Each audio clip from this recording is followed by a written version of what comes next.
to Phoenix. The plane was owned by a healthcare system based in suburban Phoenix. A study published in the journal JAMA Pediatrics finds that states that have loosened their firearm laws since after Supreme Court's McDonald versus Chicago 2010 decision on firearms regulations have seen more pediatric firearm deaths.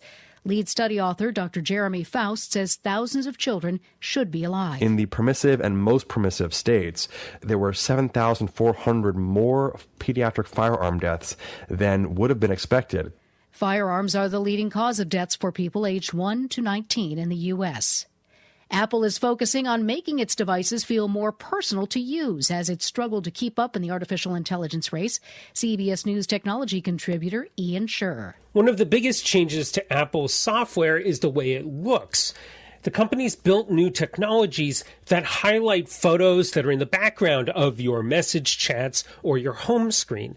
And the company is hoping that by making all of this feel a lot more personalized, it'll help people feel more comfortable using their devices. This is CBS. Think O'Reilly Auto Parts for all your car care needs. Get the parts and service you need fast from the professional parts people at O'Reilly Auto Parts.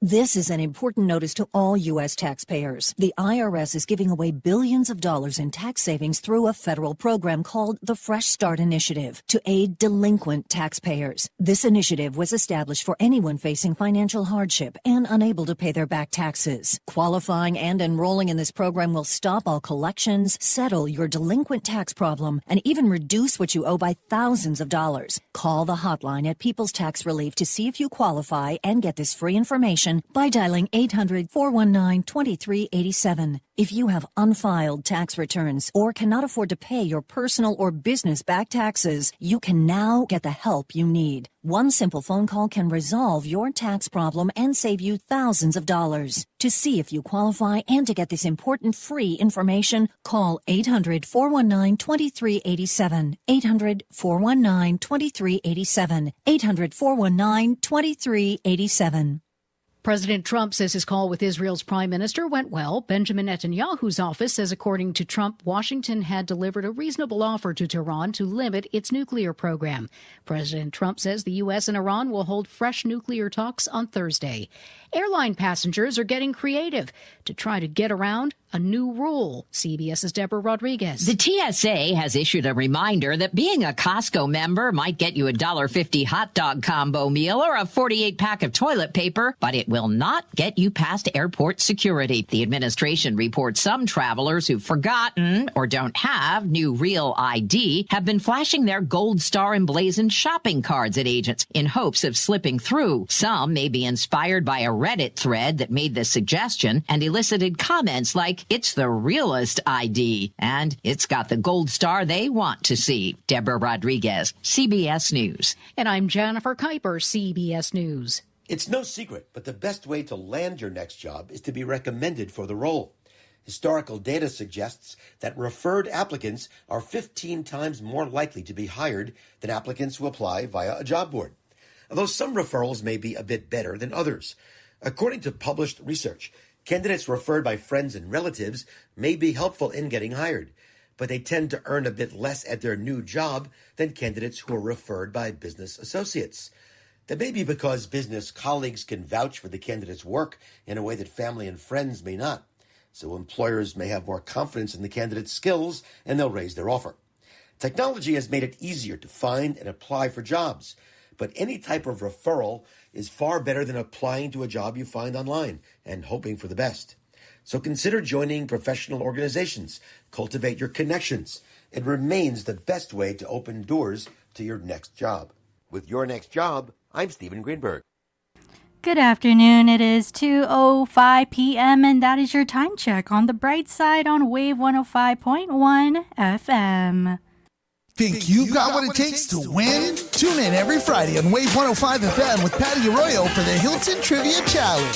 Test your knowledge and you can score dinner for two at the Hilton Guam Resort and Spa. It's brought to you by the Hilton Guam Resort and Spa only on Wave 105 FM.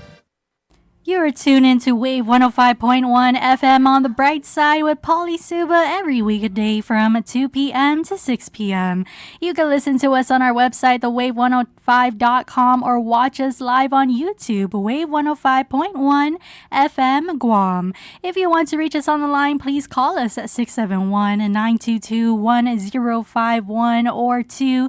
You can also send us your comments on WhatsApp at 671-922-1051. The Bright Side is brought to you by Chili's Grill and Bar. At Chili's, more life, great food, and memories happen here.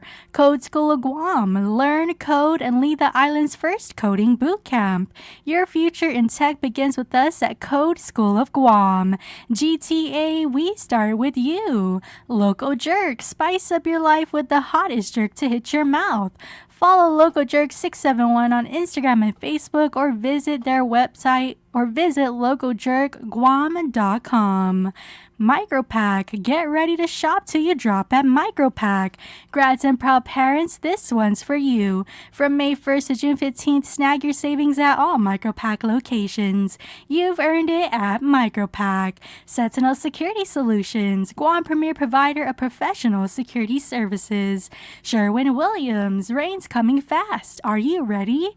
Defend your home with Sherwin-Williams Loxon, engineered for Guam's dry to wet season shift. Built tough, made to last. Protect what matters today and ask Sherwin-Williams. Subway, eat fresh in just a few clicks. Order online at subwaypacific.com for pickup at your convenience, or for delivery right at your doorstep. Online ordering at subwaypacific.com is powered by Good to Go. We deliver. At Subway, you gotta refresh to be fresh.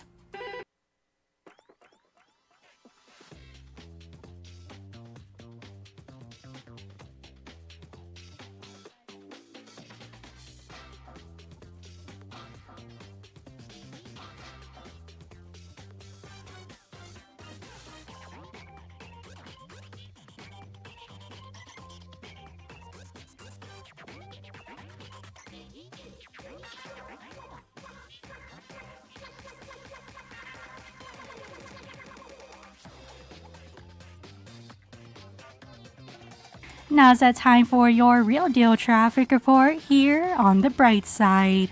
Looks like traffic is not too bad at this top of the hour, but I do have your traffic advisory for the week from today, Tuesday, June 10th through Saturday, June 14th. The contractor will continue working on pavement striping and marking work between the Asan Beach Park and Deadman's Curve, extending past Pacific Welding.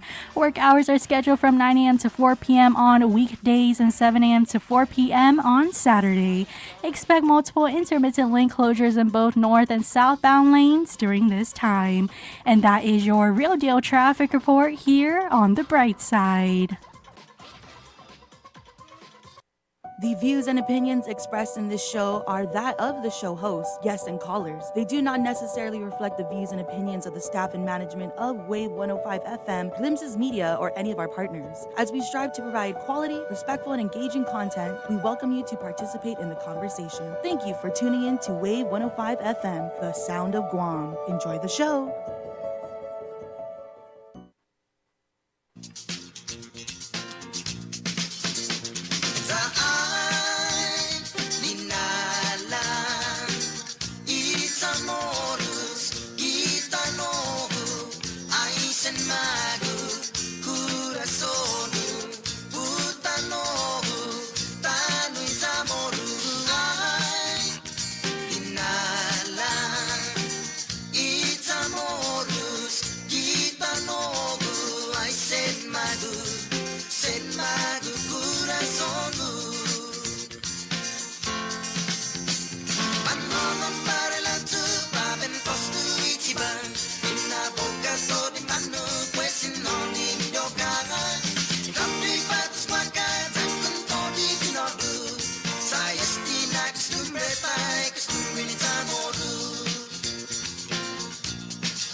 All right, welcome to it. Another Brightside right here on Wave 105. My name is Pauly Suba, hanging out with you.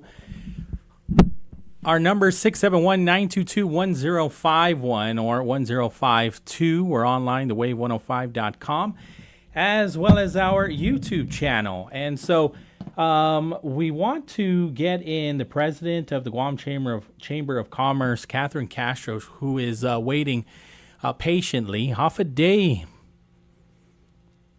Hello? Hi there. How are you? I'm well. Thank you so much for spending some time with us. I really appreciate it.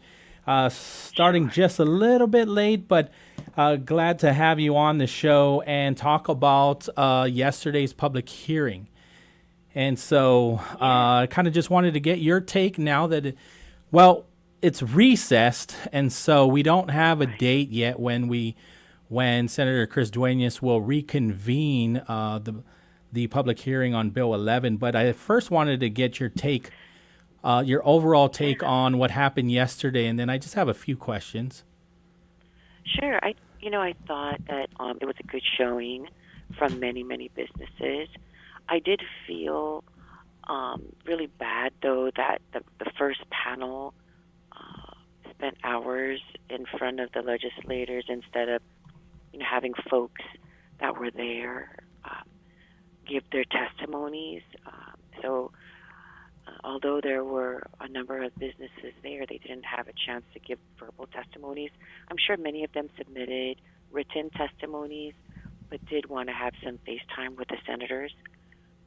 So hopefully there'll be another opportunity, and if time permits for these businesses, they had to take time off work and make all those arrangements. Overall, I thought it was a good showing, and hopefully the senators who were there were able to take into account the different challenges that these businesses are facing. And so I guess that's because I heard some of their challenges yesterday, but for those that did not watch the public hearing, what are some of the burdens or challenges that businesses are facing today here in Guam? Well, obviously, the whole reason why we were at the public hearing was to support Bill number 11, right? Mm-hmm. And Bill number 11 seeks to reduce the business privilege tax. Some may know it as the GRT, the gross receipts tax, from 5% to 4%. And that 1 point percentage is actually a big deal. And so that savings for businesses will go back to however way the business sees fit. Most of them that we've spoken with are either going to give raises to their employees. They might be able to hire somebody. They might be able to increase their inventory, make improvements on their facilities. There's a number of things that businesses can do with that 1 point savings from the BPT. It is, these times are challenging, and for the most part, these are businesses that are not directly associated with contracts in reference to the military buildup. So these would be businesses that cater specifically to our tourism industry, to our local residents. And so this is this group of businesses that have experienced the most challenge since the pandemic. So we were already seeing some of that decline before, and so it's just been, as you probably all as a consumer yourself, right? I mean, going to the restaurants. Maybe some restaurants have adjusted their hours. Maybe some restaurants have one server. Maybe the foods that you want or the particular ingredients are not available to make the food that you want. Those are just some of the examples, right? Some folks, again, because this is a tax on the gross, so many businesses, that you have to pay the government first before you can pay your power, water, employees, all of those things. And sometimes they come negative. So this is a reality that businesses on Guam are facing. If you talk to some of the small businesses, they're deciding whether or not, is this the last several months that we can live? We really need some kind of break. The businesses have done their due diligence. They've paid this BPT. Initially, when it was introduced, it was going to be 6 months, and then the legislature and the new administration decided that it was going to not sunset, so they changed the law, and it did not sunset like it was supposed to. And we've had this particular 5% for a number of years. And what has the community seen with that 5% that the government has been able to take? Well, they've seen government revenues increase, right? And they have repeatedly reported surpluses. So it's time to give the money back to the people, right? And it's time that the government looks at right-sizing itself, because there's obviously places within the government that is, can use some restructuring, or maybe even, setting aside for a couple of years while the government finally helps the community in this way. We need the business community to thrive in order for the government to thrive. Right. You mentioned also that the government, the private sector has been carrying the government for so long. I did. Yes, I did. And that's really through the taxes. The BPT is one of many taxes, right? Mm-hmm. The government receives taxes from us as individuals in income tax. They receive withholding taxes. They receive Section 30 money from our military folks who work here. They receive corporate taxes, business privilege taxes, use tax. So there's a number of ways. Land tax, right? So there's a number of ways that the government receives taxes. Mm-hmm. And so, are they using it wisely? Have we seen, as residents, this use of money wisely? We've seen the government continue to grow, but does that mean that our hospital is better? Does that mean that the Department of Education is better? Does that mean that, so there's other things within the government's scope of work that it needs to do. And as residents, they've continually said, well, are the prices going to go down? Well, it's the thing. Have we seen better? Have we seen better things in the government? So it's time to provide some respite. We did our due diligence, and the government needs to make good on its promise to roll that back. And maybe, and you know what? We're not saying this is going to be forever. Maybe if the government sees something of a big issue in a year or two from now, let's come back to the table. But right now, the one that's hurting is the private sector, and it's eventually going to impact government collections. I'll be honest, right? I would love to see prices go down, right? But I understand what you're talking about, because some of the business owners that were there yesterday is saying, you know what, I haven't increased my services, but there's been increases in services on me though, or the cost to ship things in, or the cost to just operate power, water, infrastructure, telecommunications, and whatnot. And so the cost of doing business has increased. That's correct. And, I think that, the idea that the businesses will continue to pay, a so-called fair share, I think that, we have all done, the private sector has done really, really well. Guam's private sector is such a giving private sector. We do our due diligence. We pay our taxes. We try our best to take care of our employees. We give back to the community in huge ways that you don't see businesses do in other places, right? And so, if the community deserves, the residents deserve to have a thriving private sector, because then people will be able to be employed. They'll be able to have good jobs and good benefits, right? It all comes around full circle.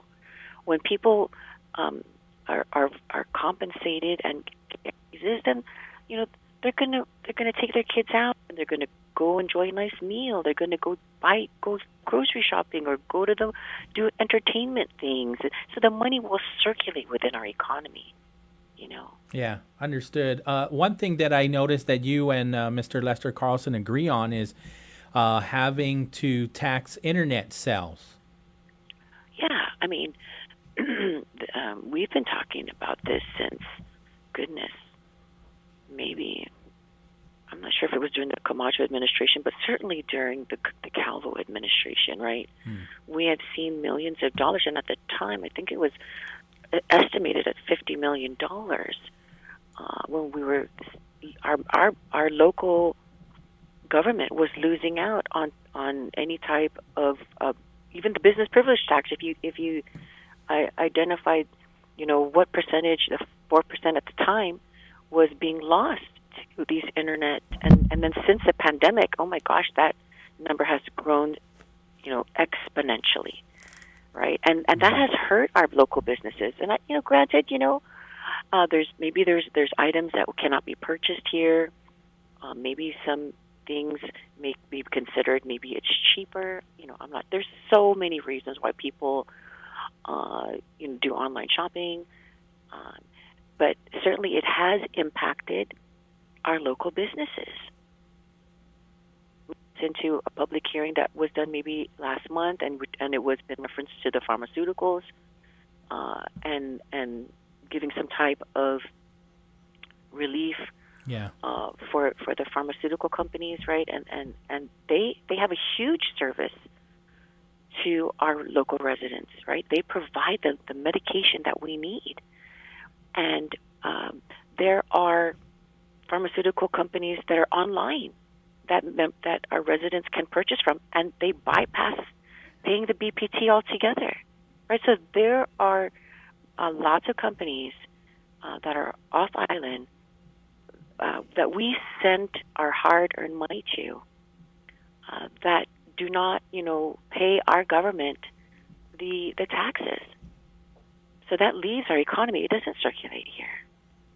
I have to ask, and I know that you've responded to this question before, but for those that haven't, the argument that if we roll it back by 1%, that it will affect public health, public safety, and public education negatively. I'm sorry, what you Okay, so the argument is like the governor's op-ed, right? Mm-hmm. And so she go ahead. So, but when you listen to Mr. Carlson, he said that most of the money comes from withholding taxes, corporate income taxes, those types of taxes, right? And that the BPT collections is not a huge impact on the government coffers. Well, if that's the case, then give it back to the people, right? And if that's the case, then let the businesses hire more people so that you can increase the withholding taxes, so that government can so that businesses can potentially increase their revenue so that they can pay more taxes in their income tax. Yeah, right. That's a really good point. That also Simon Sanchez said the same thing. Yeah. And if look at when the government says, oh yeah, we're not going to have money for roads. Well, the money for our main highways come from federal dollars, right? And then the budget that there's to fix the tertiary village roads, that comes from my understanding. I could be wrong. I need to look this up. But when you purchase a car, right, and then there's a tax that goes to to this particular like fund. Okay. Particular fund, and that money goes to the mayors. That's my understanding, right? So yes, I mean, certainly, the government can say, oh yeah, we've hired some police officers, and that's great. We want them to hire more, right? But what about other things that the police officers need? What about the other things that the fire department needs? What about a nice facility to the people that are working hard at GMH, right? Come on. The government of Guam has received billions of dollars. Billions of dollars. And what we're asking for is 1 point. If it impacts the government coffers between $60 and $80 million, look at what the private sector has had to go through over the past 7 years in right-sizing itself. Mr. Carlson, with due respect, said, "Oh, this company didn't actually close. It just changed this location or closed one store, but there's one store left." I'm like, well, that means they downsized. They had to save money. Yeah, just because Beach and Shrimp moved out across PIC and moved over to, or has the one down over by Pleasure Island, and then also, I don't even know if they're still over at the mall. That doesn't necessarily mean... closed, for example, they closed at the mall. Yeah, and then also they had one across PIC that they don't have anymore, right? So I think the one across PIC is still open. Oh, okay. But if you had 3 or 4 locations and you're down to 1 or 2, right? You downsize. Yeah. Right. There's a couple of businesses that gave testimony that said, "Look, I had 3 locations. Then I had 1 location, and then during the pandemic, I had to close that location, and I had to move down south, and I'm thinking about closing that one." And this is all. I mean, certainly there are different reasons that businesses close, right? And and thank you to Maureen Maritita who emailed me the other day and said, "Catherine, you had that list out there, and I just wanted to give you some notes that this business closed for this," and I appreciate that. But at the bottom line is that they closed, right? And maybe it was not due to BPT, but they closed. That means that is one less company that is going to pay income tax. That's people without jobs, right? That's less BPT for the business, for the government. Yeah, I think not knowing that there's when the next public hearing is happening, right? And so it's recessed. And knowing where the governor stands, I imagine that businesses can't wait much longer, though, that they really need this public hearing to commence again and for it to go through session. And so when are they going to session again? At the end of July or mid-July? And then that has to, if it does pass, the governor will veto. I'm betting she would. Then they'd have to go back. When do they do session again? Every other month. So September, right? To override this bill. Yes, that's correct. And so if we don't see this bill pass and override by September, what does that look like for the business community? Can you stand by for that long?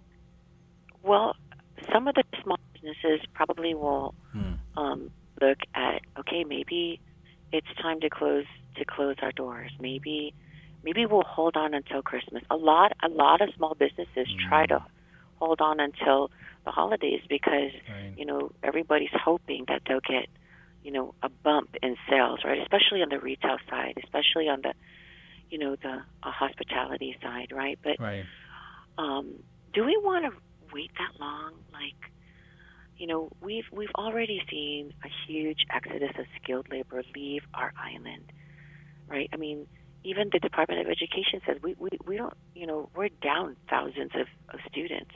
That's why they're also downsizing the number of schools.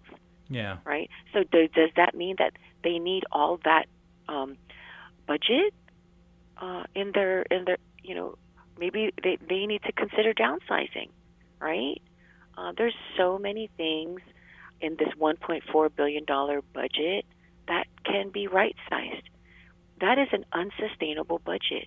How long are we going to be able to have, a 1.5, 1.7? We cannot continue to have this budget grow. We're a small island. We're small. And we need to tackle what is the government there for, right? The government is there to ensure public safety, public health, and public education. Let's focus on these things. Everything else is, put it aside for a little bit, and let's let the government, the private sector, recuperate itself. Let's support the tourism industry so they can recoup itself. Yeah, that is a huge. It's that industry has been sorely neglected. Yeah. I noticed that there was some animosity between some of the business owners when Senator Will Parkinson had left, and they really wanted to clarify some things that Senator Parkinson said yesterday. Did that get back to you? Maybe you were still there. I'm not sure. Yeah, I was there, actually. I actually stood up. I don't know. I mean, you could replay the video, and you could see I stood up in protest to what he was saying. And I was hoping that he would call on me so that I can rebut some of his statements. And then when he was on his way out, I stopped him and I asked him to stay. And he mentioned to me that he had an appointment, and I said, so did we. All of us, we stayed here all morning for hours. And then he just said, well, have a good day, and left. And it was surely disappointing, extremely disappointing for him to have prepared statements. So it left me to believe like he didn't even listen to anybody,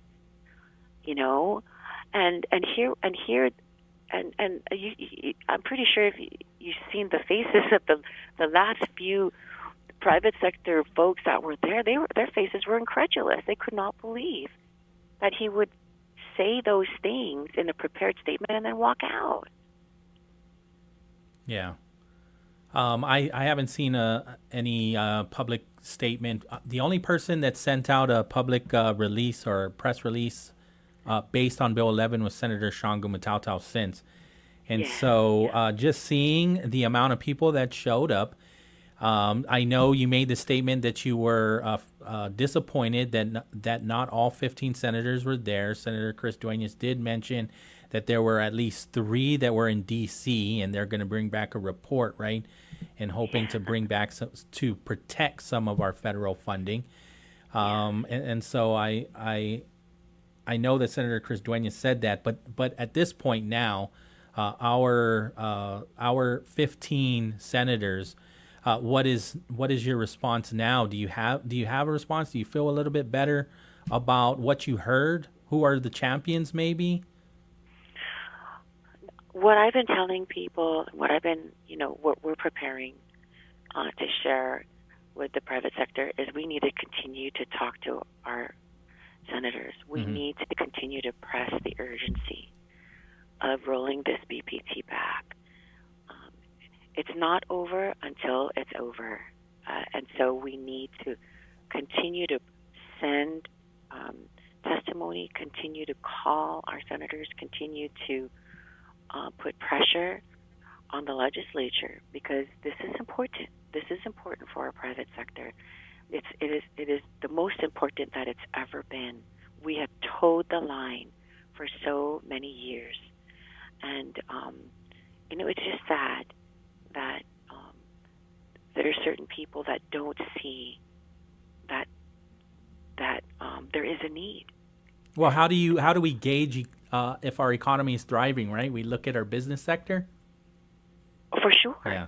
Because if you don't have a thriving business sector, eventually your government is not going to be able to have the support services that it needs to provide to the public. right? Yeah. You're eventually going to see that in Department of Education. Is it gonna? I mean, you're already seeing that it needs a whole bunch of support, right? But is it? Are they auditing the work? Is the money going to the places that it needs to go to? Those are some of the things we need to line item all of these budgets, because when you just throw money at something without even, like, where is it going, how is it being spent, and then getting that back, right? I mean, you talk to the public auditor, he's been trying to get information from these agencies for a long time. It's taking him a while. Yeah. Yeah, that's a whole nother issue too, right? Exactly. Yeah. But, if this happened in the private sector, that, people would be in jail, they would be fired, they would be, all of these things. Why aren't we holding them accountable? Yeah, fair enough. And so I know that you have a summit coming up, and so even holding government accountable, you at the same time you continue to partner with the government, right? We do. Yeah. We do. I mean, always, Pauly, we've always said in every testimony, almost every testimony that you see me at, or if I have to write a written testimony, if I can't be there in person, it always says we want to come to the table. We want to work with you, right? And I have to say that's what's the great thing about being on Guam, right? A lot of times we can come together, and this is a great example of that, right? We're having a procurement summit because we want procurement to be better than it is, right? We want our island to thrive, and in order for our island to thrive, we need to come to the table and figure out what's working. Why are some agencies doing so well at procurement, and why are others not, right? What is not working and why? And then, so once we have an idea of what that is, so how do we improve this process? What are some of the practical solutions, and what are these next steps? So that's what this procurement summit is about. And a lot of that came out of discussions from Speaker Frank Bloss's office. You know how he's put together these task forces, right, for these various things. And so organizations like the Chamber, Contractors Association, Guam Travel and Tourism Association, also known as GTTA, we've partnered together on this, and we're looking forward to having some really good and open discussion, really frank discussion, so that we can move forward as an island community. Nobody wants our island to fail. We want to thrive. We want our people to have the best quality of life that they can have, that we all aspire to, right? But we can't do it by ourselves in silos. We need to help each other.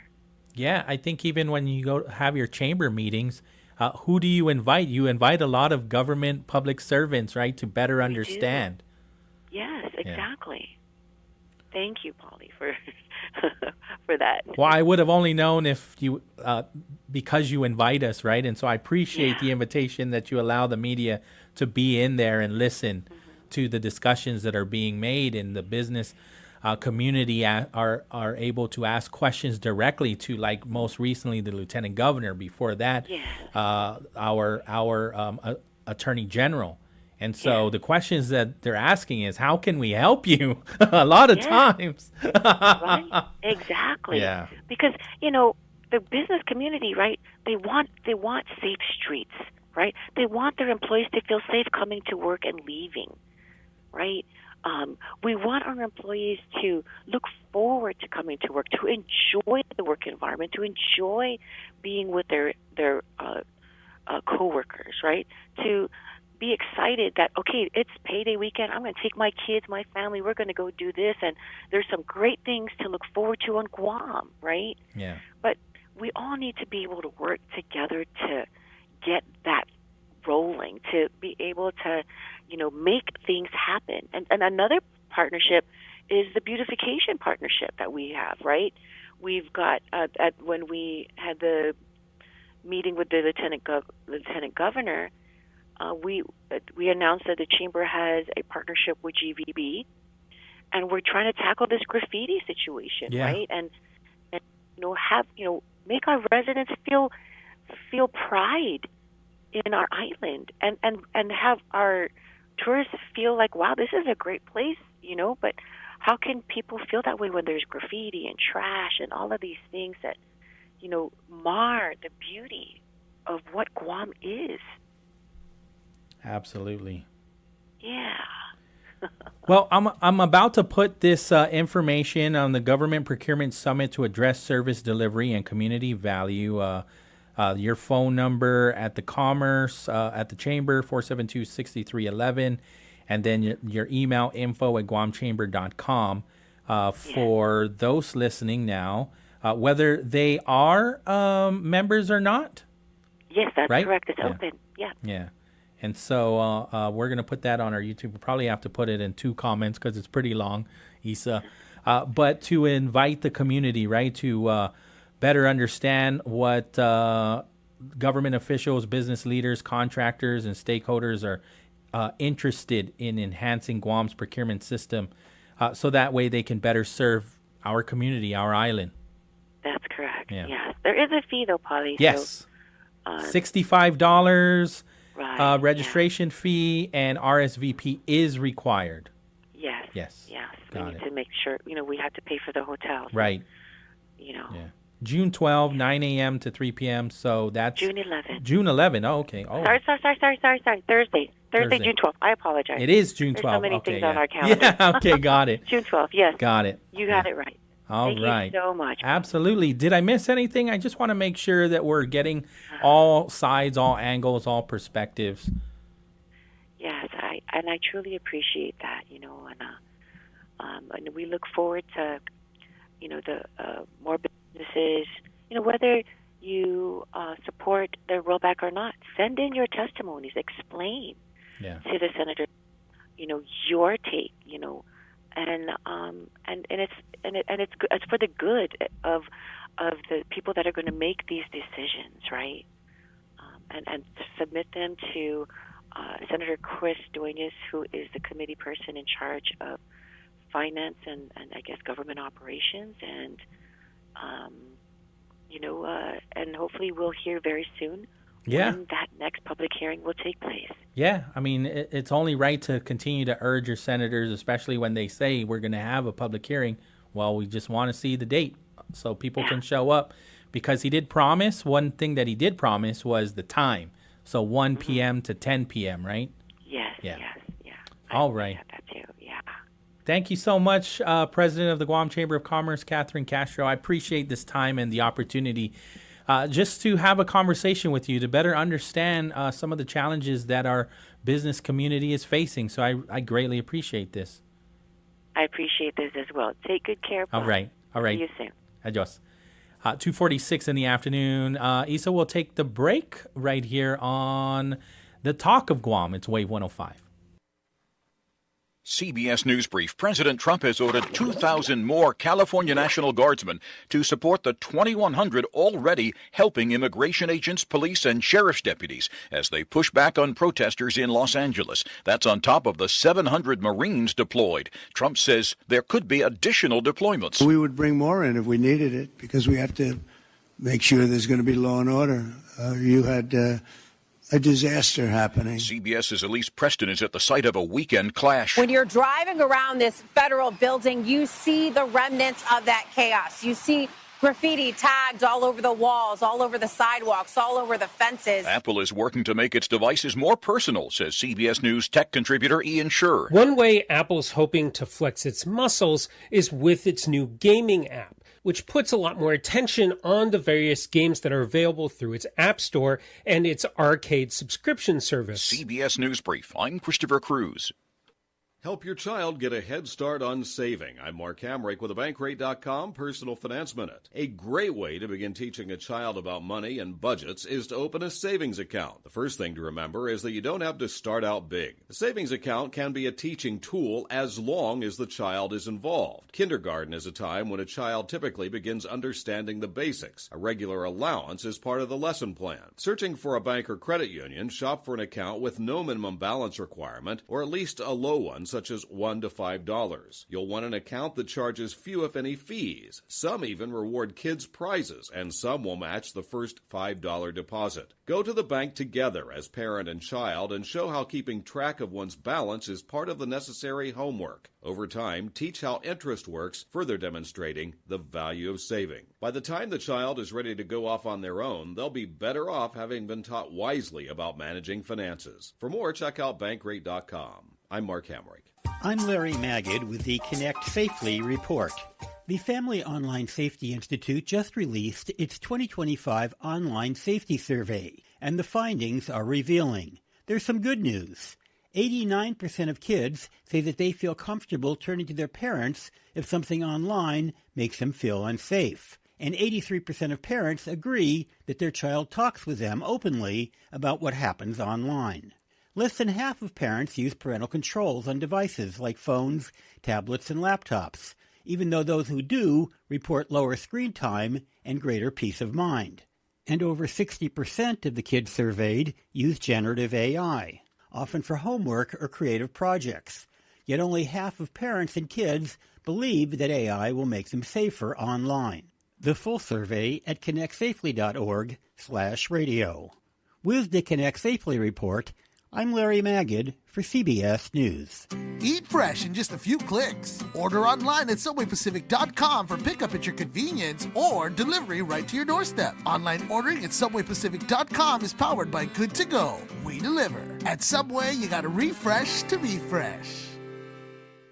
Bolt your doors, lock your windows, turn off your lights, and come with me into the Weird Darkness. I'm Darren Marlar, the host of Weird Darkness, every Thursday night from 6 to 8 here on Wave 105.1. Every week on Weird Darkness, you'll hear 2 hours of stories of the paranormal, supernatural, legends, lore, crime, conspiracy, mysterious, macabre, unsolved, and unexplained. Weird Darkness, this Thursday night at 6 on Wave 105.1. Hafa Adai, Guam. Engage in a conversation made for the veterans of Guam with Johnny and Miss Bobby. We want to hear concerns and comments. Tune in every Wednesday for our new time, 10 a.m. to 12 p.m. on Wave 105, the talk of Guam.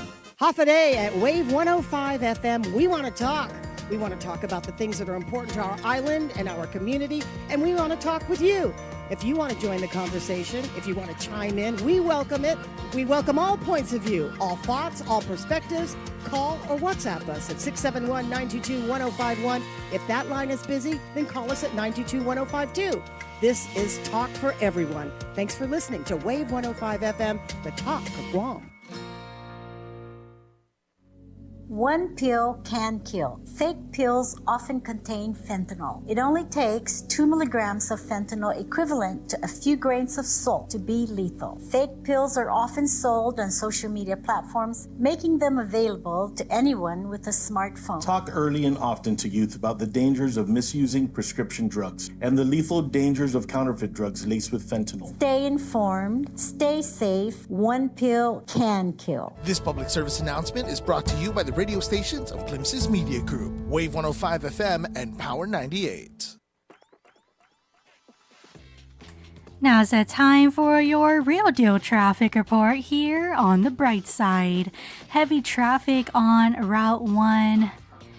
If you're passing the Fisheye Marine Park heading northbound to the intersection in front of the governor's office, this heavy traffic might be due to pavement striping and markings work between the Asan Beach Park and Deadman's Curve extending past Pacific Welding. And this is happening today, Tuesday, June 10th through Saturday, June 14th. Work hours are scheduled from 9 a.m. to 4 p.m. on weekdays and 7 a.m. to 4 p.m. on Saturday. Expect multiple intermittent lane closures in both north and southbound lanes during this time.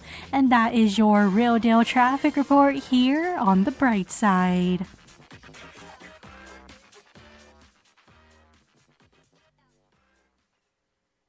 The views and opinions expressed in this show are that of the show host, guests, and callers. They do not necessarily reflect the views and opinions of the staff and management of Wave 105 FM, Glimpses Media, or any of our partners. As we strive to provide quality, respectful, and engaging content, we welcome you to participate in the conversation. Thank you for tuning in to Wave 105 FM, the sound of Guam. Enjoy the show.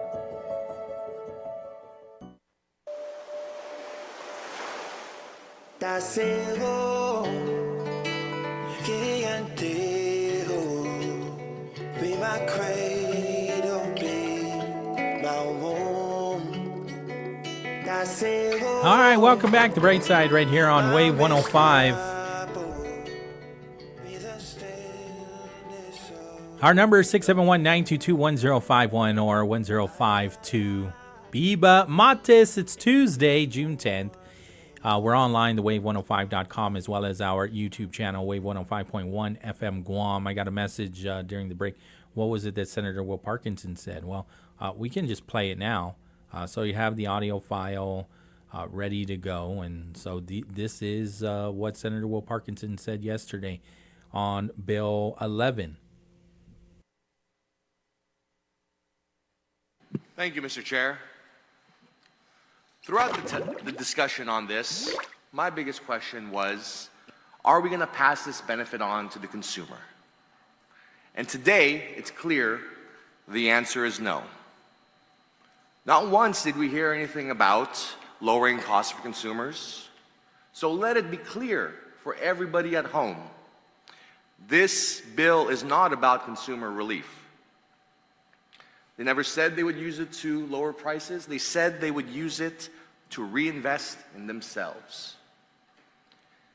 That this tax relief is for businesses barely keeping their head above water.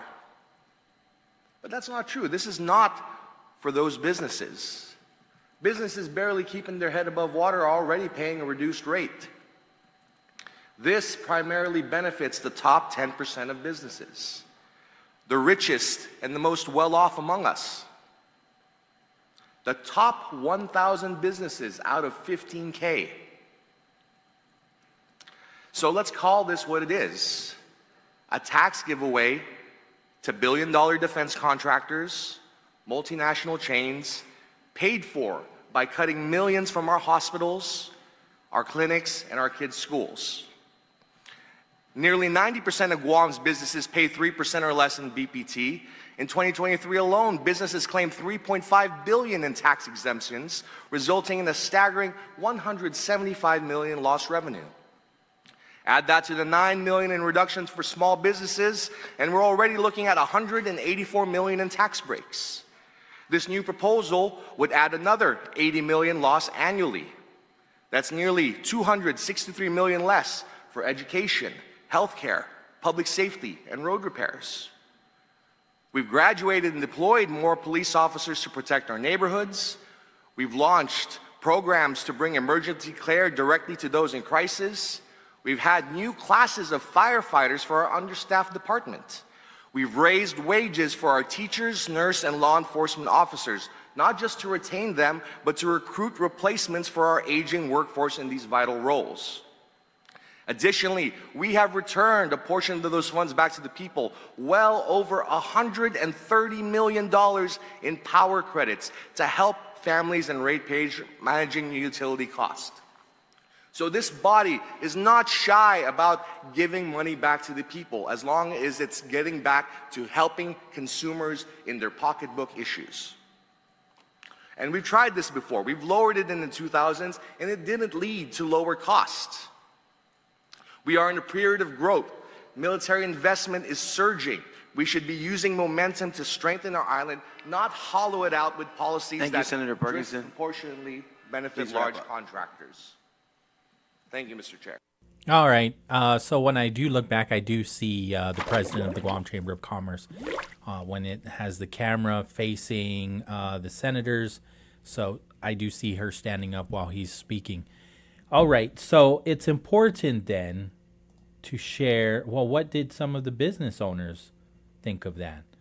So we heard from Charlie Hermosa, who we had a conversation with yesterday, and Senator Chris Duenas refers to this business owner as John. I'm trying to remember the last name. We're just going to hear it not in real time. We're going to hear it together.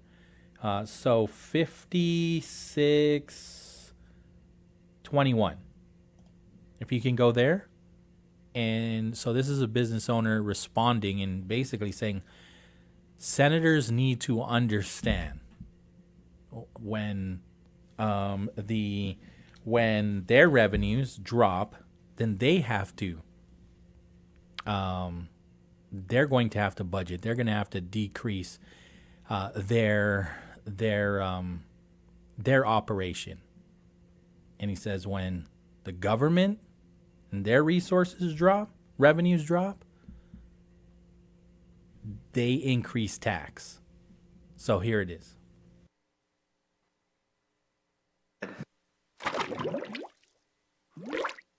Thank you, Chairman Duenas and senators, for the time. I've submitted written testimony, so it's on the record, but I do support the rollback of the GRT.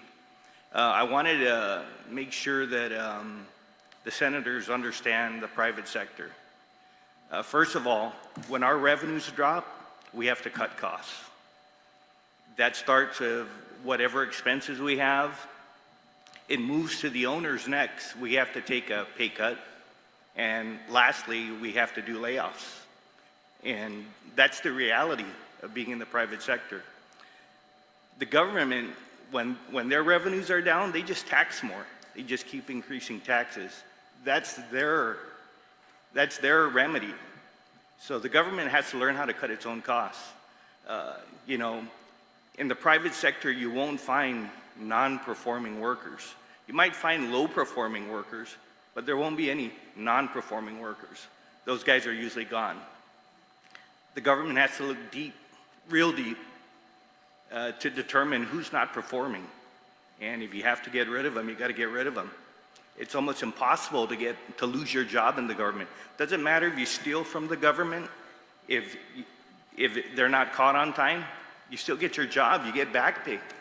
That's ridiculous. And every business is different. Maybe Joe's company, he's a small business owner. Yeah, he's probably going to keep some of that 1%.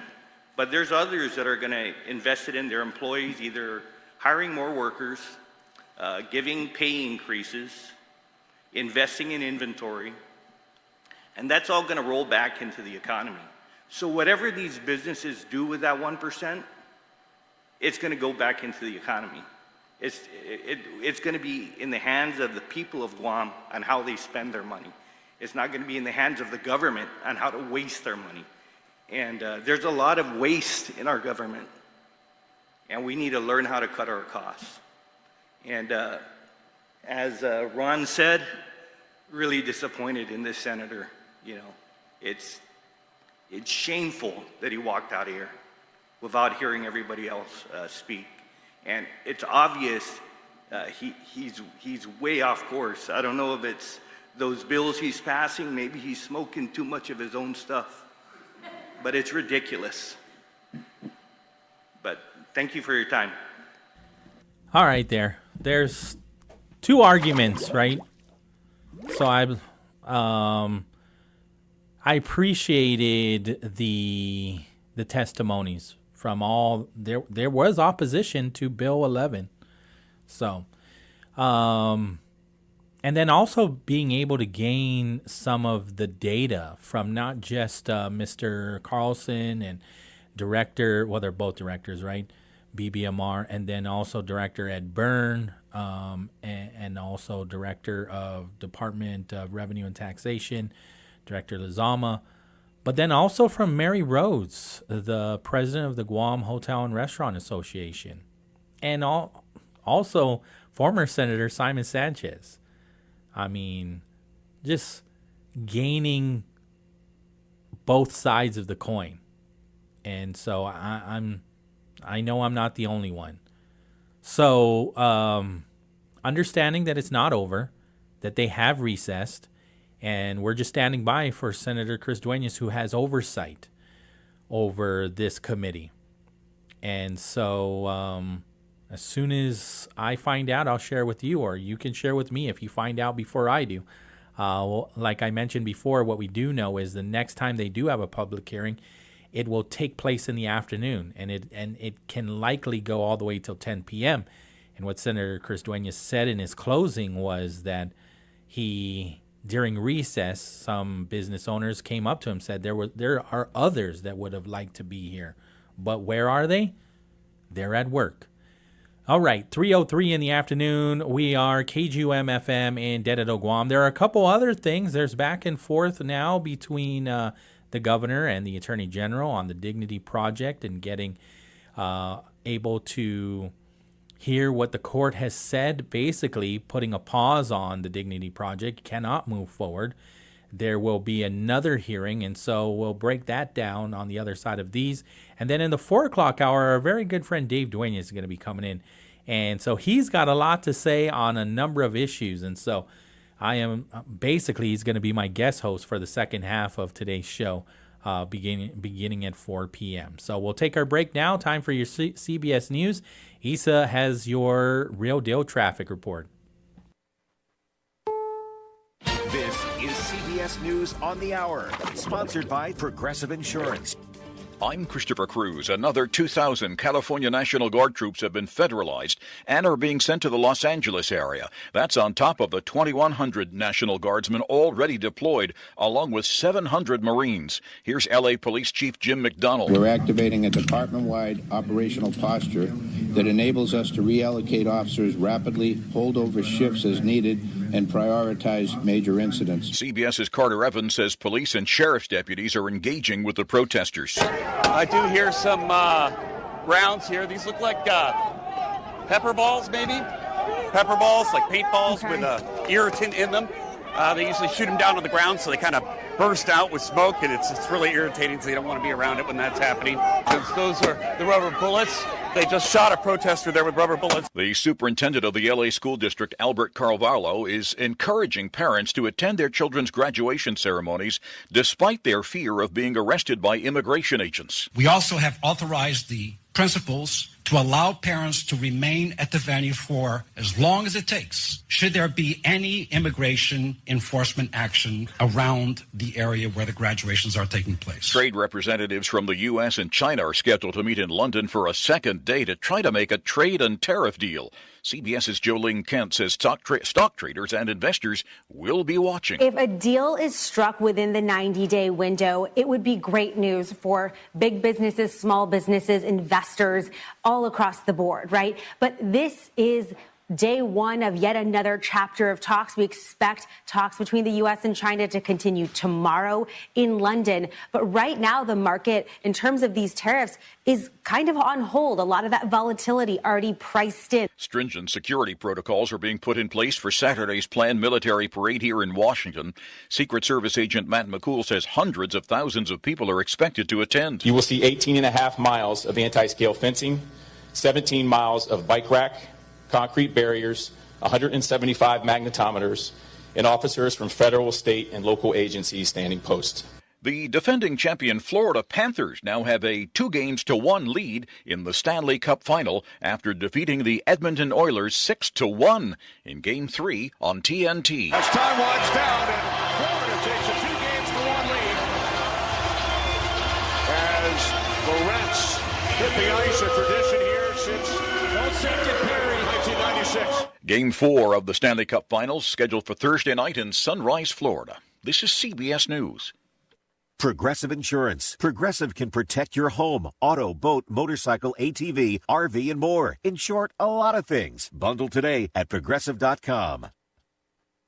Another checkup? Why are so many people getting new puppies? Dr. Kim's veterinary office is littered with cuteness. We are booked solid for weeks, but who can say no to a puppy, right?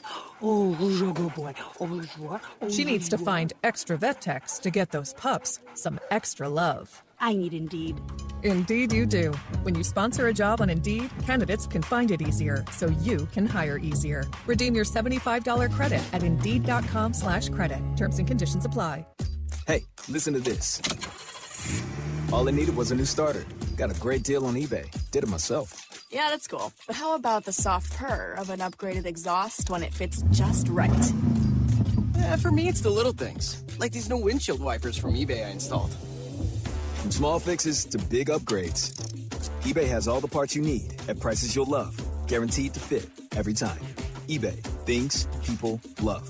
Eligible items only. Exclusions apply. A foreign reporter covering the immigration protests has been shot with a rubber bullet as she was reporting. Lauren Tomasi with 9 News out of Australia was on the streets of L.A. when an officer behind her suddenly raised their firearm and fired a non-lethal round at close range. Moving them on through the heart of L.A. You just shut the fuck up! You okay? Her camera person pans away while Tomasi grabs her leg. She went on to say in a later report, this is just one of the unfortunate realities of reporting on these kinds of incidents. Matt Piper, CBS News. Police have arrested a former employee of the New Orleans jail and charged her with helping 10 inmates escape last month. Police say Dariana Burton is the boyfriend of one of the escapees, Derek Groves. He is one of 2 inmates who still are at large. Burton is one of at least 16 people arrested and accused of aiding in the escape. Christopher Cruz, CBS News. This game can save your life. This is Soundbites, and I'm Alan Davidson. Type 1 diabetes is no game, and there's no margin in error when you're managing it. Learning how is a big challenge, though, and that's the idea behind Level 1. It's a gamified training tool to help you learn all about diabetes in just a few hours. Developer Sam Glassenberg created it, and he wants to see as many people as possible benefit from it. I built this because I wanted to make sure that no parent or newly diagnosed type 1 diabetic ever had to go through the horrible onboarding experience that me and many millions of other parents have gone through. This app trains you in the necessary steps and topics for good diabetes management. Download Level 1, a diabetes game at the App Store or Google Play. With Soundbites, I'm Alan Davidson for CBS News. Good afternoon. It is 3:10 p.m. and that is your time check on the bright side on Wave 105.1 FM. Subway introduces the Baja Bliss Collection. 2 all-new subs featuring Subway's signature Baja Chipotle sauce. The Baja Bliss Collection will satisfy your bold flavor cravings with Baja Chipotle Chicken and Baja Chipotle Turkey. Here for a limited time at Subway. Gotta refresh to be fresh. Now it's that time for your real deal traffic report here on the bright side. See here, there's still heavy traffic on Route 1. If you're passing the Asan Beach Park heading northbound to the intersection in front of the governor's office. Again, this might be due to pavement striping and markings between the Asan Beach Park and Deadman's Curve extending past Pacific Welding. This is happening today, Tuesday, June 10th through Saturday, June 14th. Work hours are scheduled from 9 a.m. to 4 p.m. on weekdays and 7 a.m. to 4 p.m. on Saturday. Expect multiple intermittent lane closures in both north and southbound lanes during this time. And that is your real deal traffic report here on the bright side.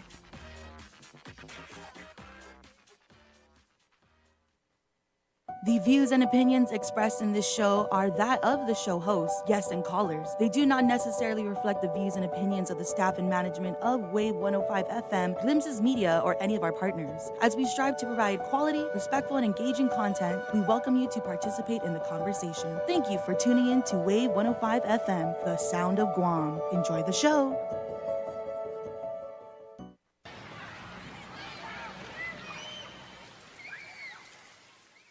I ran into this girl the night before. She reminded me of a golden shore.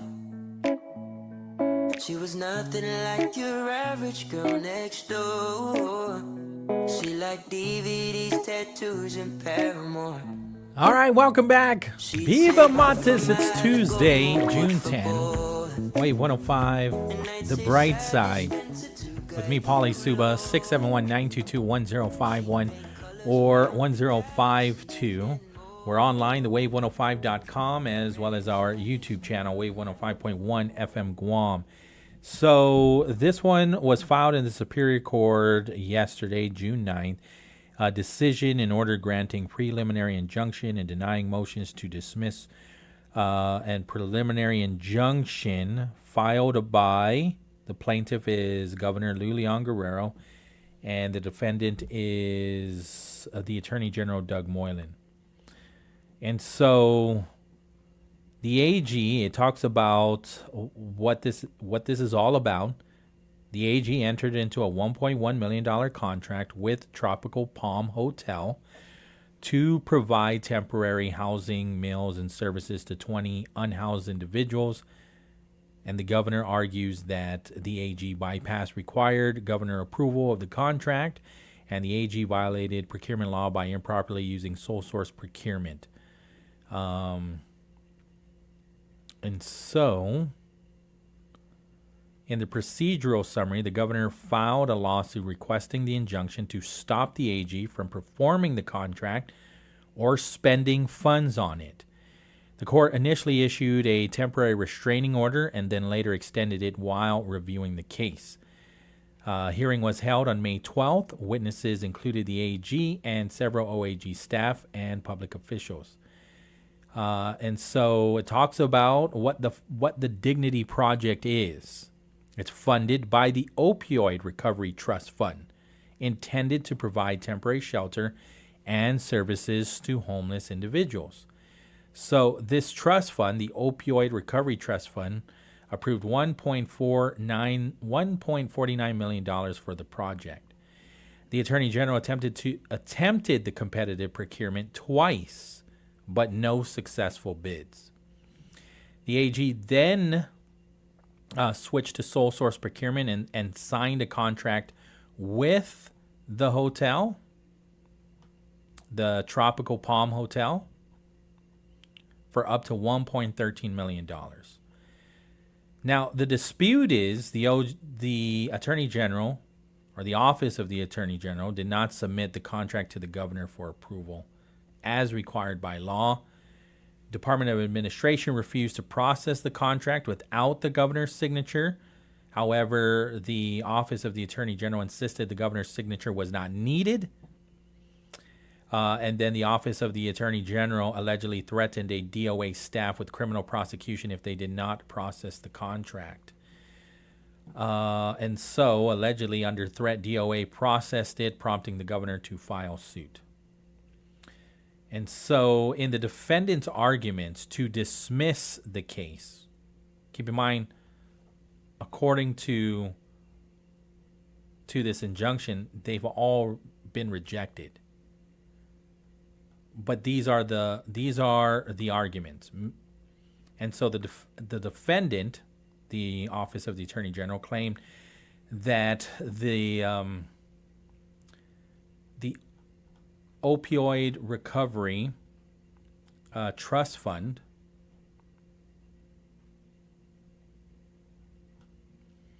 should be joined as a party. However, the court rejects this because the council wasn't involved in the contract execution.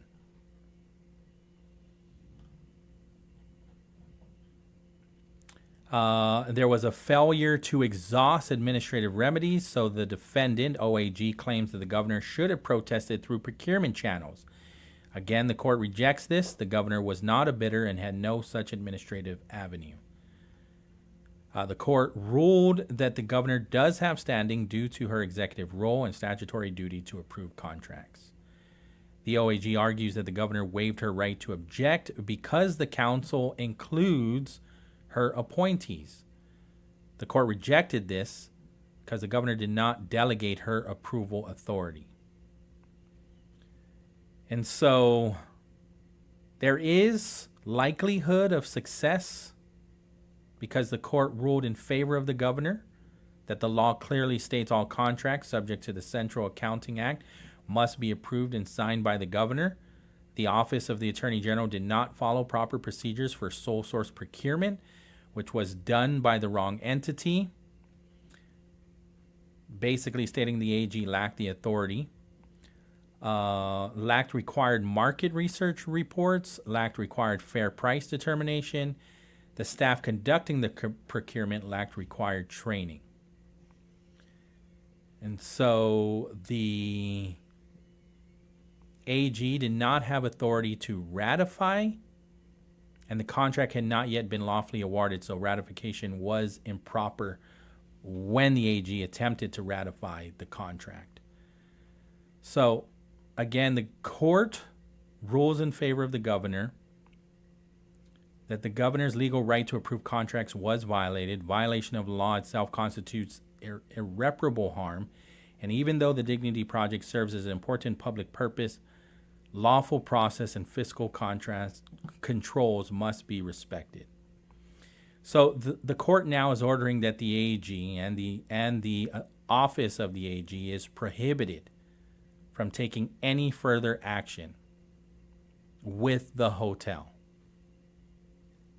through that contract. It also states that you cannot incur debt and cannot use public funds to pay the hotel for services. So it's not over yet because there is going to be a status hearing scheduled for July 23rd to determine how the case will now proceed. So there is a response from the Attorney General.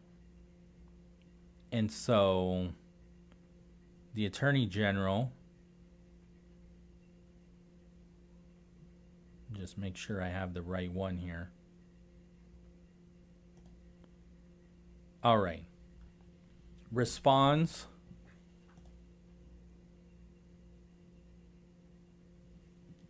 to Joe Titano of the PDN, because Joe Titano was asking questions about the injunction. And so he responds by saying, the Attorney General, we are presently reviewing the decision. If, according to the Superior Court's decision, that the governor's signature is required in all procurements, then the lack of her signatures on all contracts and purchase orders to date jeopardize all past and current procurements. Vendors will now be able to argue that any contract or purchase order is not enforceable. Further, based upon the logic applied, then it appears that all certifying officers must not make any payments on any current or future contract or purchase order unless signed by the governor herself, which was not the case before. The fact that directors and certifying may not have authorized payment without the governor's signature has exposed them to improper government spending claims. The governor and her administration, such as Department of Administration, and those certifying officers appear to be likewise in clear violation of Guam's procurement law and have paid money illegally on thousands of contracts and purchase orders and continue to do so until such time as there is an enforceable contract. The governor's release today, and I read you the release yesterday, fails to appreciate the gravity of the decision implicating her and her administration. It reflects that the governor herself and her directors, purchasing agents, and certifying officers have all violated Guam's procurement law. This celebration of a preliminary injunction proves that our government under this governor continues to fail Guam's people, including our homeless and poor. The bigger issue the governor should be worried about by her own arguments is the legal jeopardy that every contract that lacks the governor's signature is unenforceable, which is likely in the thousands of unsigned contracts being paid out on. And that is his response to Joe Titano of the Guam, of the Pacific Daily News. How did I get it? Well, he sent it to all media, just in case you're wondering. So now the governor today has sent out basically a letter to the Speaker of the legislature.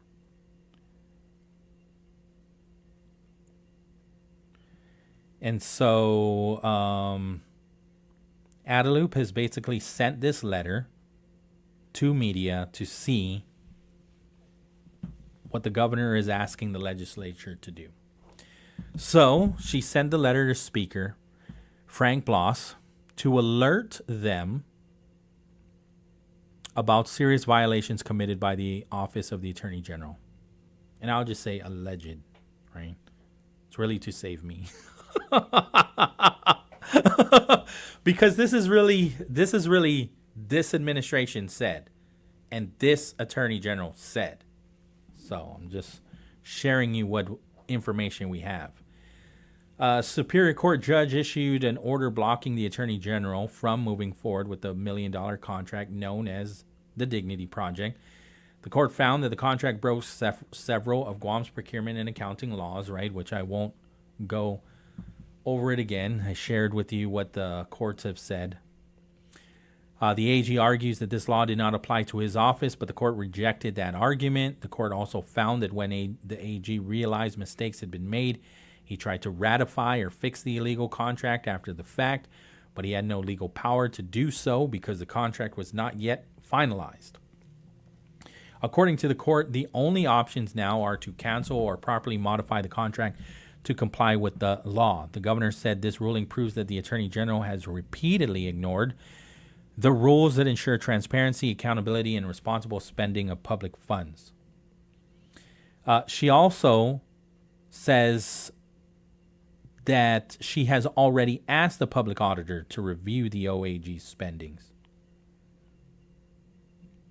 She said, "You may recall that I have been diligently calling upon the public auditor to audit the OAG, to no avail. Instead, the public auditor has indicated his willingness to review the Attorney General's procurement and spending for fear that it may impact their professional relationship. This failure has emboldened the Attorney General." So she says in this letter to the Speaker, "As the elected executive leader of our island, I am committed to upholding the rule of law and ensuring that every agency abides by the same standards of integrity and accountability. However, seeking the judicial review of the numerous legal violations of the Attorney General's office will take time and significant resources. The better solution is to ensure that those bodies will with oversight over his operations, exercise such oversight to prevent further misuse of public funds from the Attorney General's wayward spending and prevent further erosion of the public trust in our government systems of accountability and transparency. While I do maintain oversight over the Attorney General's office, while I do not maintain oversight over the Attorney General's office, you do. I respectfully urge the legislature to remain vigilant and implement appropriate oversight measures to protect the integrity of our government processes and taxpayer dollars." So basically, she's asking the Speaker, well, who has oversight over the Attorney General? Senator Tello Taitagui.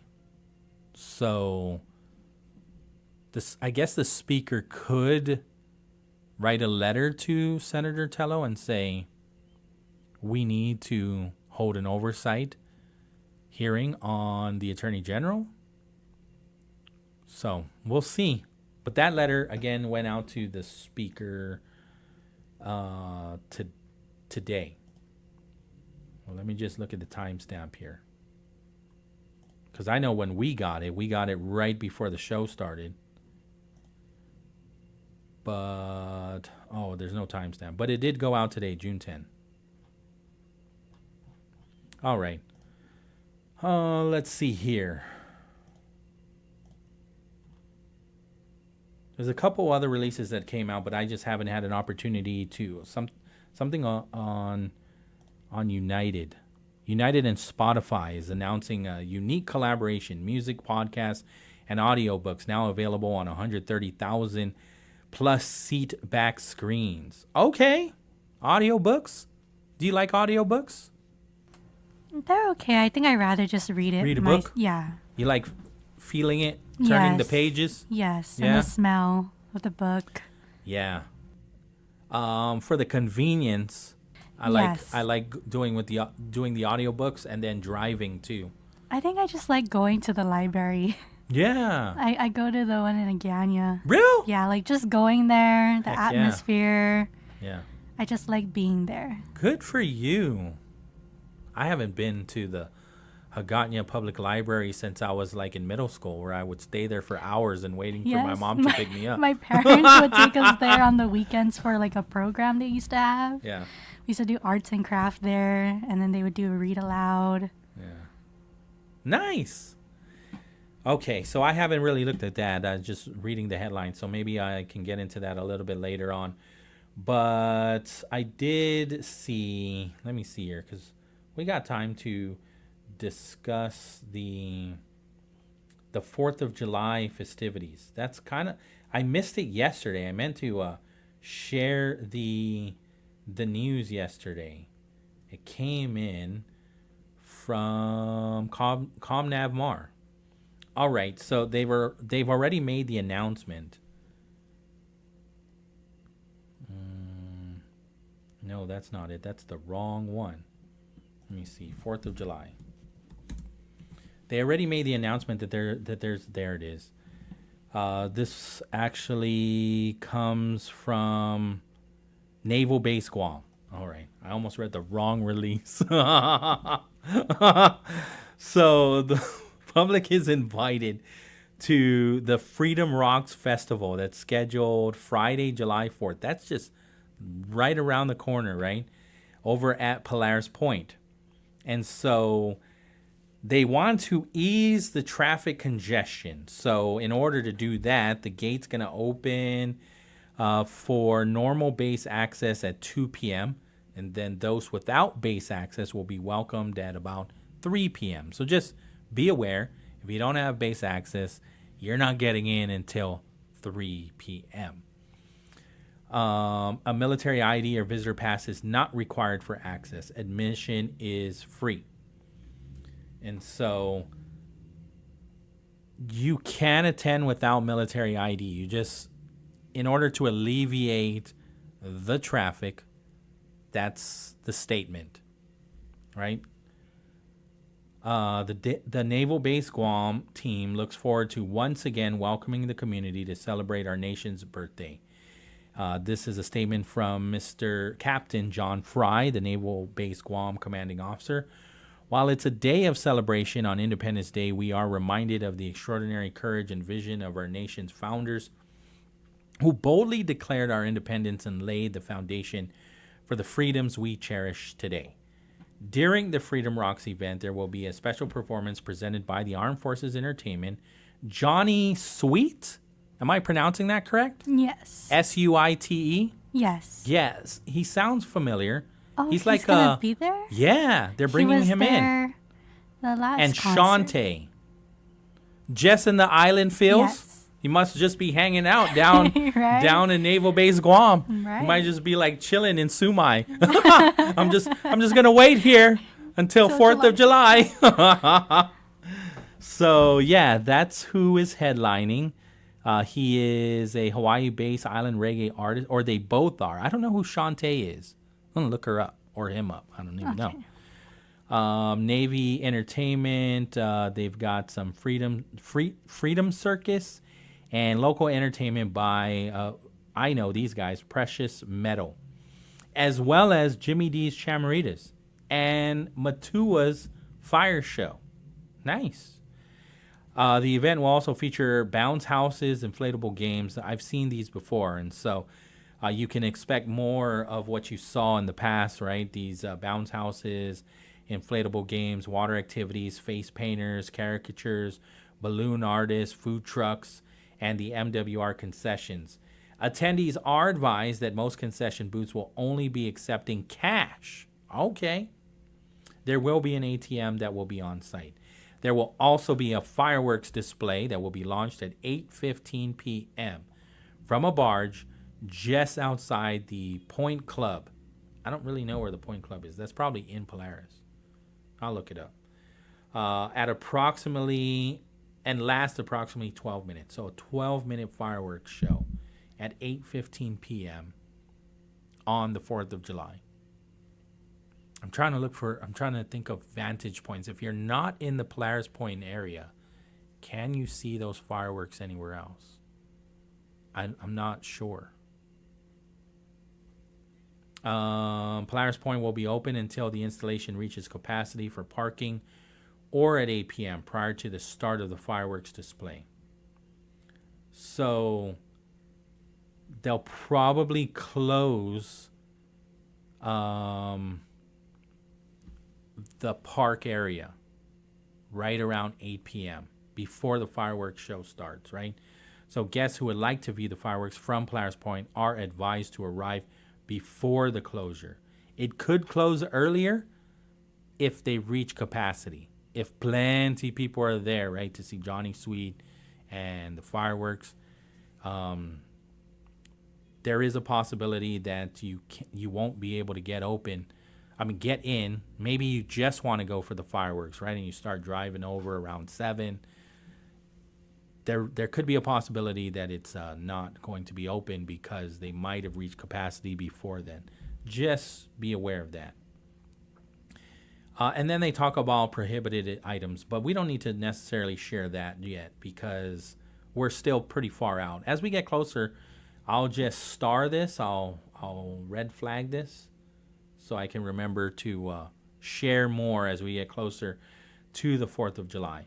They do encourage carpooling, and parking along the roadway leading to Polaris Point is prohibited.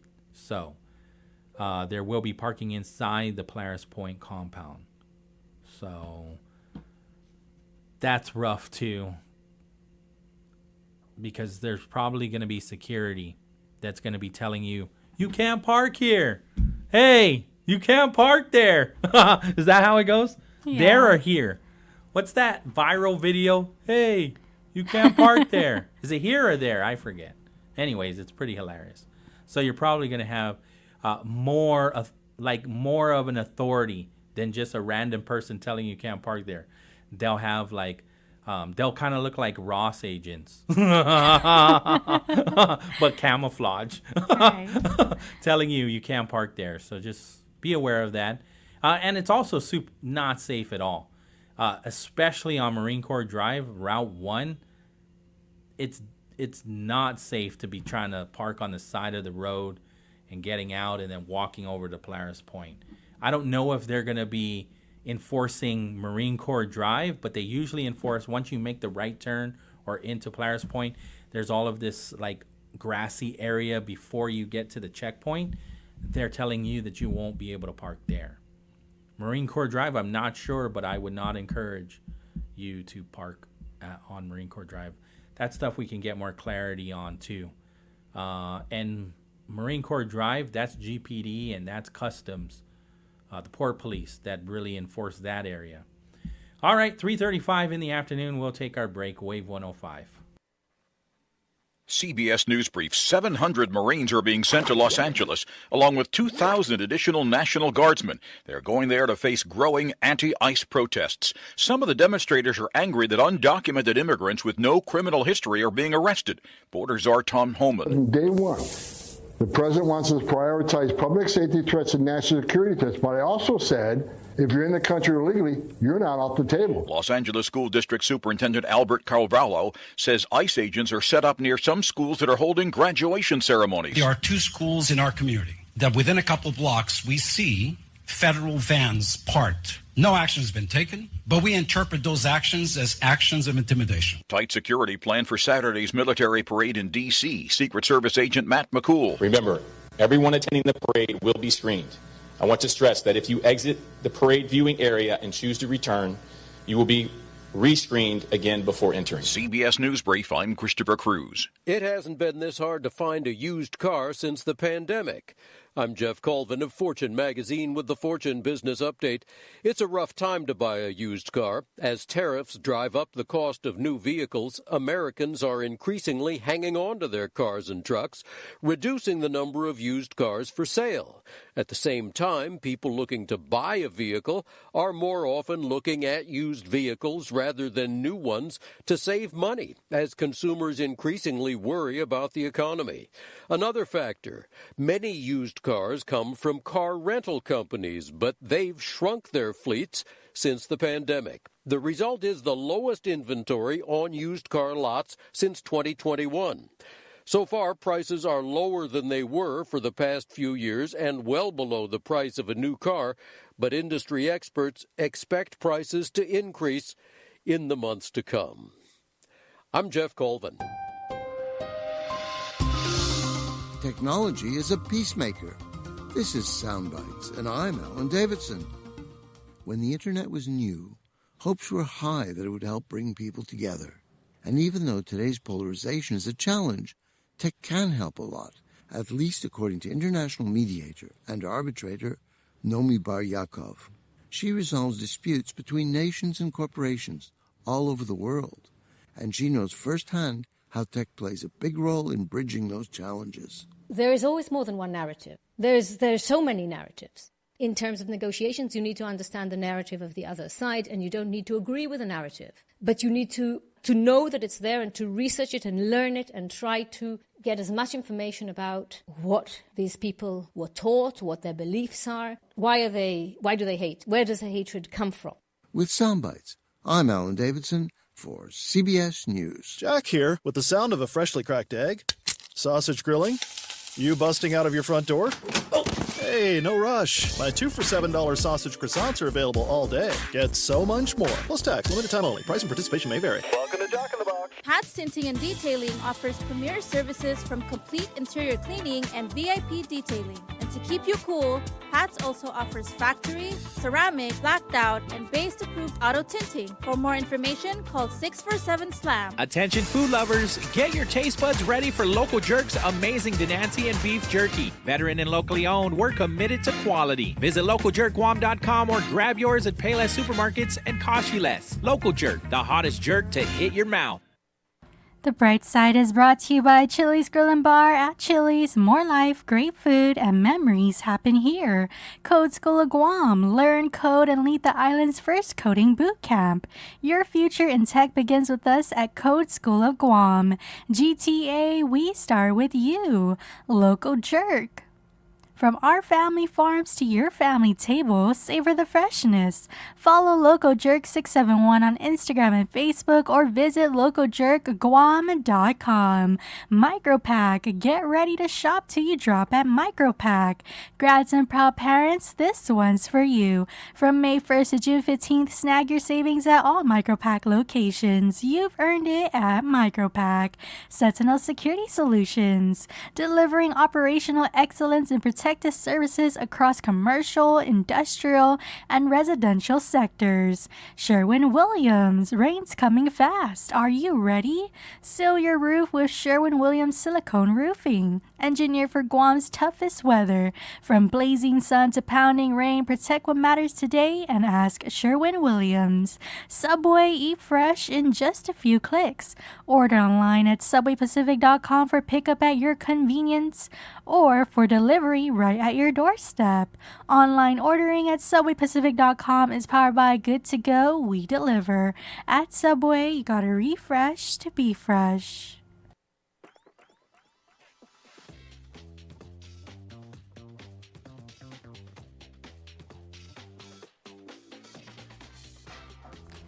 Now's that time for your real deal traffic report here on the Bright Side.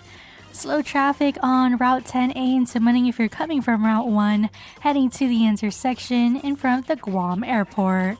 Slow traffic on Route 16 if you are heading to the intersection near the Harmon McDonald's restaurant. And now for your traffic advisory. For the week, pavement repairs along Route 8 in Barrigada are tentatively scheduled from today, Tuesday, June 10th to Saturday, June 14th. Work hours will be from 9 a.m. to 4 p.m. on weekdays and 7 a.m. to 4 p.m. on Saturday. Intermittent lane closures are expected in both north and southbound lanes during this time. And that is your Real Deal traffic report here on the Bright Side.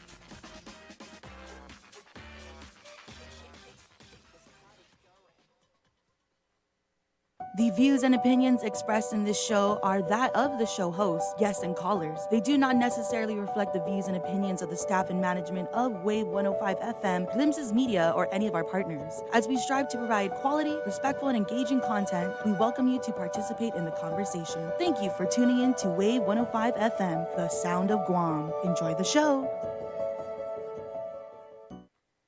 ISLA, Guam is where I'm from. Tautanu Itamoru, kingdom of our people. GUAM, island in the sun. From Jigo to Malesi, this land is all that we know. I said this land is all that we know.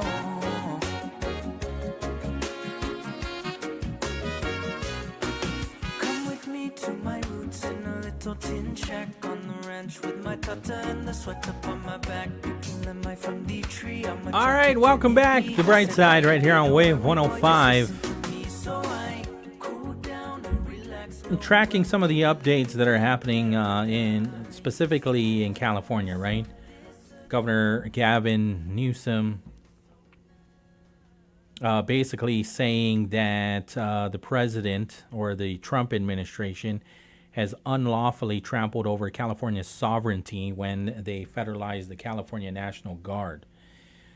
It says here on a number of, so I'm going to pull from Reuters, that the governor, Newsom, is saying that there are now close to 4,000 troops. There was 2,000 and then an additional 2,000 National Guard troops are being sent to Los Angeles. And so he says that the first 2,000 have not been given adequate food or water, and only approximately 300 are deployed. The rest are sitting unused in federal buildings without orders. On X, he says this isn't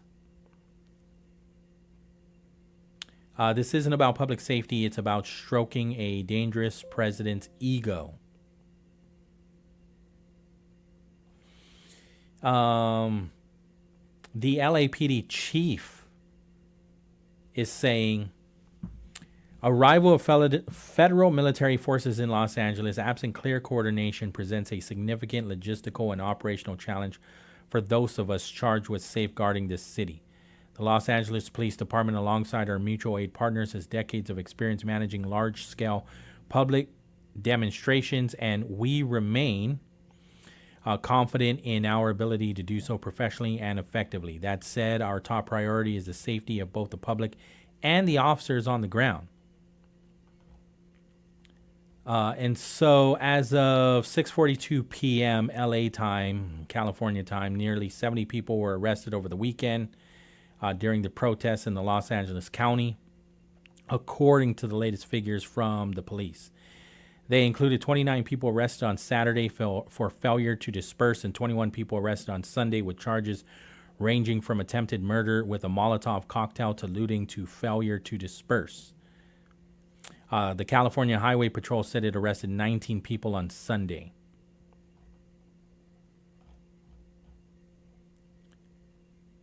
And so at 6:12 p.m., Newsom reacts to the deployment of 700 Marines to L.A., calling this move un-American. On X, he says U.S. Marines have served honorably across multiple wars in defense of democracy. They are heroes. They shouldn't be deployed on American soil facing their own countrymen to fulfill the deranged fantasy of a dictatorial president. Dictatorial president. Okay. And so there's there is, according to the Associated Press, I didn't realize this, but the National Guard on active duty in LA, they're carrying weapons, but they don't have rounds in the chamber. They aren't using rubber bullets or pepper spray. But they're getting this statement from U.S. officials. And it says here the rules of force that they are operating under call for them to de-escalate any incidents as much as possible. They also have the right to self-defense. The Marines and the National Guard personnel receive orders to deploy to LA will operate under similar rules of force, according to U.S. officials. That means they're tasked with protecting federal buildings and federal personnel only. They won't patrol streets, try to engage people, or detain rioters on behalf of police. These Marines and Guard personnel aren't using rubber bullets or pepper spray either, but they will carry ammunition as part of their uniforms that can be used in the rare case of self-defense. The U.S. Northern Command confirmed that it has activated approximately 700 Marines to join some 2,100 National Guards in what they're referring to as Task Force 51. And so this task force, they are protecting federal personnel and property, and they have been trained in de-escalation, crowd control, and standing rules for the use of force. The president earlier, 4:27 p.m., June 9, in California, says he should only be happy, which was just hours ago because it's June 9th there. President Trump says that Gavin Newsom should be happy. He should only be happy I sent in the military because I didn't send them, and you would have had a problem. They're the likes of which we haven't seen in a long time.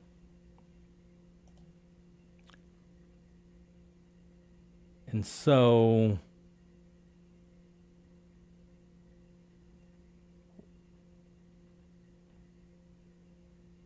apparently the president has been sued already for having these U.S. Marines in California or in LA.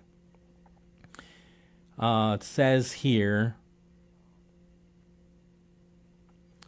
California Attorney General Rob Bonta said the state has sued the Trump administration, calling the deployment an unlawful abuse of power that undermines state sovereignty. We don't take lightly to the president abusing his authority and unlawfully mobilizing California National Guard troops. President Trump did defend the move. He said the city would have been completely obliterated if we hadn't sent in the Guard. And said by midday this is according to LA Times, by midday under federal orders, around 1,000 National Guard members were already present in the city. The full force of 2,000 troops authorized by the president was expected to be in place by the end of the day.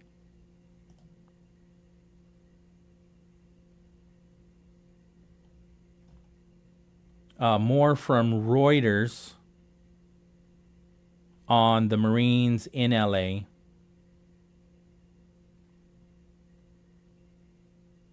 According to their source that they're not revealing, this U.S. official said a battalion would be sent on temporary duty until more National Guard troops could reach the scene. For now, the Trump administration was not invoking the Insurrection Act, which would allow troops to directly participate in civilian law enforcement.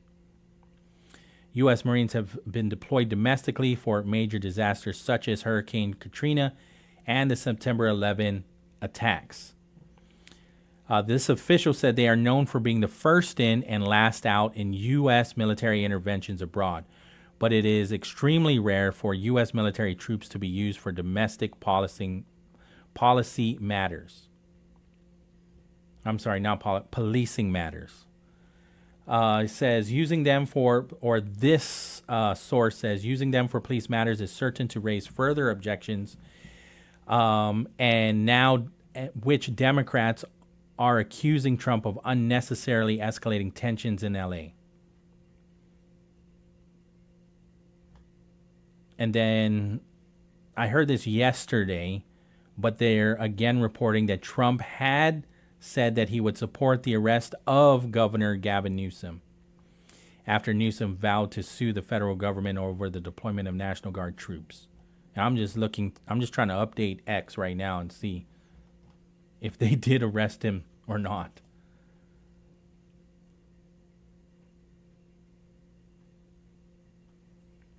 But the reports that are coming in, they're talking about less lethal munitions. And so this story comes out of the Associated Press from a reporter, Melissa Koenig. Rioters have engaged in violent clashes with ICE agents, Los Angeles police, and now the National Guard to protest the detainment of dozens of undocumented migrants who were taken into custody on Friday. Amid the clashes, President Trump directed key personnel to take all such action necessary to liberate Los Angeles from the migrant invasion and put an end to these migrant riots. And then again, Trump wrote on his Truth Social, order will be restored, the illegals will be expelled, and Los Angeles will be set free. Okay, so here's this one from the Washington Examiner. Says, here's who ICE arrested before the protests broke out. And so federal immigration authorities executed criminal arrest warrants at LA businesses suspected of money laundering and customs fraud prior to downtown protests that turned fiery and stretched into the weekend. This, according to Department of Homeland Security. And so Tom Homan said that the federal law enforcement activity in the Fashion District of downtown LA late last week was part of a multi-agency effort to serve 3 warrants at a local business believed to be involved in a slew of cross-border crimes. Following the operation, protesters quickly descended on downtown and surrounding regions and called for immigration and customs enforcement.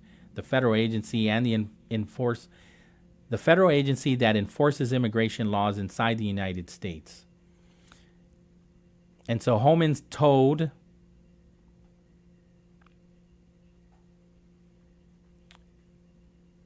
reporters that the Fashion District wasn't an immigration raid. It was a service of 3 criminal warrants at locations based on a large criminal conspiracy that has to do with money laundering, tax evasion, and customs fraud for a company that has underdeclared over $80 million in goods and failed to pay $17 million in fees. They believe that some of this money is being laundered into Mexico to fund cartel activity. And so the Department of Homeland Security spokeswoman Tricia McLaughlin said, rioters in Los Angeles are fighting to keep rapists, murderers, and other violent criminals loose in Los Angeles streets. Instead of rioting, they should be thanking ICE officers every single day who wake up and make our communities safer. And so I think it's also just important to share that ICE agents, National Guard, the Marines, like they're there to do their job. Again, it's unfortunate that it has escalated to this point. But I will say, though, because some are saying that the immigration, the illegal activity, or those that are in the continental U.S., specifically California, illegally is now a red herring. Like, that's not even the issue at this point anymore. The issue is state sovereignty. And so states have, I mean, what is the point of becoming a state if we don't have sovereignty? states should be able to say how they want to govern their people, just like COVID. Just like in the COVID pandemic, when states like Texas and Florida, their governors said, no, we're not going to issue that mask mandate. And and we didn't see what we're seeing today. Frank's on the line. Hafa Adai, Frank. Hey, Hafa Adai, Pauly. Hafa Adai. I just heard you talking about what's happening in California. Yeah. Yeah, they need to restore law and order over there. Mm-hmm. And you know, Pauly, I know a lot of people, you know, this immigration issue, it's wrong, you know, that Biden let in all those people the way he did. I know a lot of people here in Guam, mostly Filipinos, that did it the right way. They waited, they had sponsors, and they entered the United States legally. And it's not fair to those people that are entering the United States legally, you know, versus these people that are just crossing the border. It's not fair. And, you know, when you enter illegally, you're subject to deportation. If you don't have a valid reason to stay and be registered legally, mm-hmm. then you should, you know, the law is that you have to be deported. Now, the Democrats are going crazy about this. But you just have to remember, Pauly, not too long ago, the Democrats controlled the Senate, they controlled the Congress, they controlled the White House, and they didn't change the law. So, you know, this is just like propaganda. You know, they're egging on these people to be violent, to, I guess, to smear the administration or... Well, I would say I see both points, right? I see where the administration is coming and saying, well, we had to deploy the National Guard and now the Marines for the safety of our ICE agents. Yeah, and the federal facilities, I mean, you know what happens in LA, Pauly, once it gets out of control, and it's already almost to that point, what happens is looting, yeah, arson, yeah, riots, murders, and, you know... You shouldn't stand for that. Yeah. People throwing rocks to law enforcement cars and employees should not be tolerated. You know? Yeah. I mean, there's a difference between peaceful protests and then once you start destroying public property, you're now a rioter. Right. You're a criminal. You're a rioter, and so that's you're a rioter. Yes. That's different than being than protesting. Yes, that's just anarchy, and what follows is a lot of people take advantage of you know, the peaceful protesters that want to be out there, and they mix in, mm-hmm. and they create chaos, and then they loot.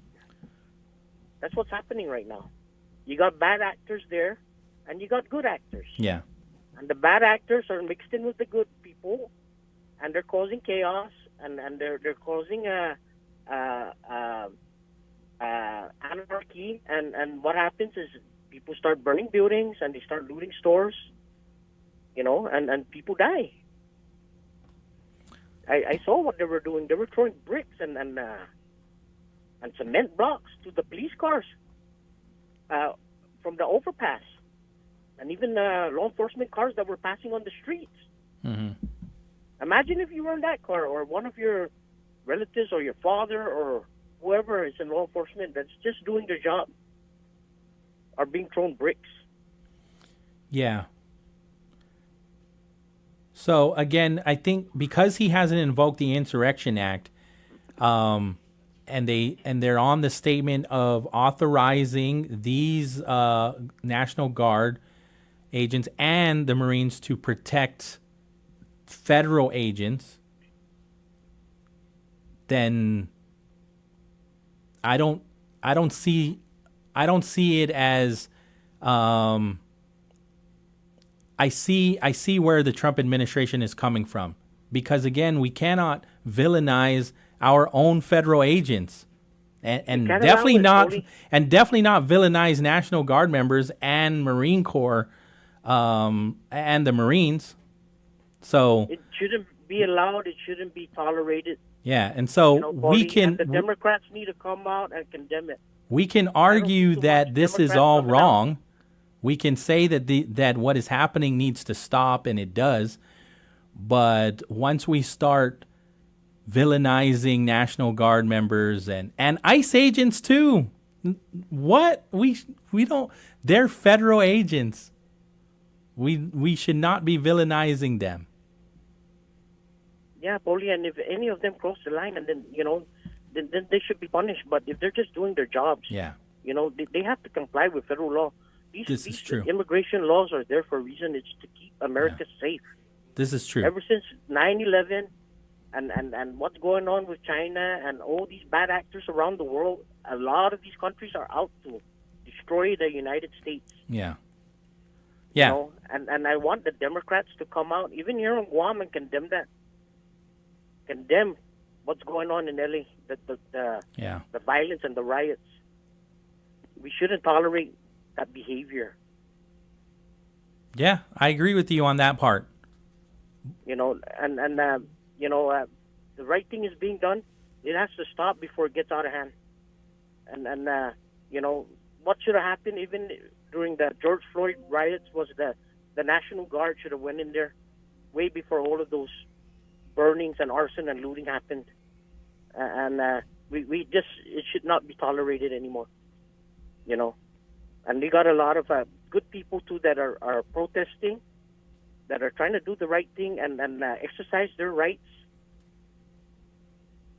and they're being hijacked by these violent hoodlums and criminals and political crazies. And if the statement is true from Guam Homeland Security that says that they had warrants and they had information that said that how this all started was they had reasonable information saying that there are people in this business that are doing illegal activities, including laundering money and providing them to Mexican cartels. That's an official statement from from Department of Homeland Security. And so, I can respect conspiracy theorists, but there's a fine line when you start calling out federal agencies for doing things other than what they say they're doing. Yeah, we got mechanisms in place for that, Pauly, and this sort of behavior has no place in our civil society, and America has to protect itself. We got a lot of bad actors around the world that are infiltrating America and infiltrating on the internet and on social media, stirring up problems, at home. Fair enough, sir. Dave Duenas is hanging out with me, so I'm going to take this break now. Sure. Okay. Pauly, you have a great All right, Frank. Take care. KGUM-FM in Dededo, Guam.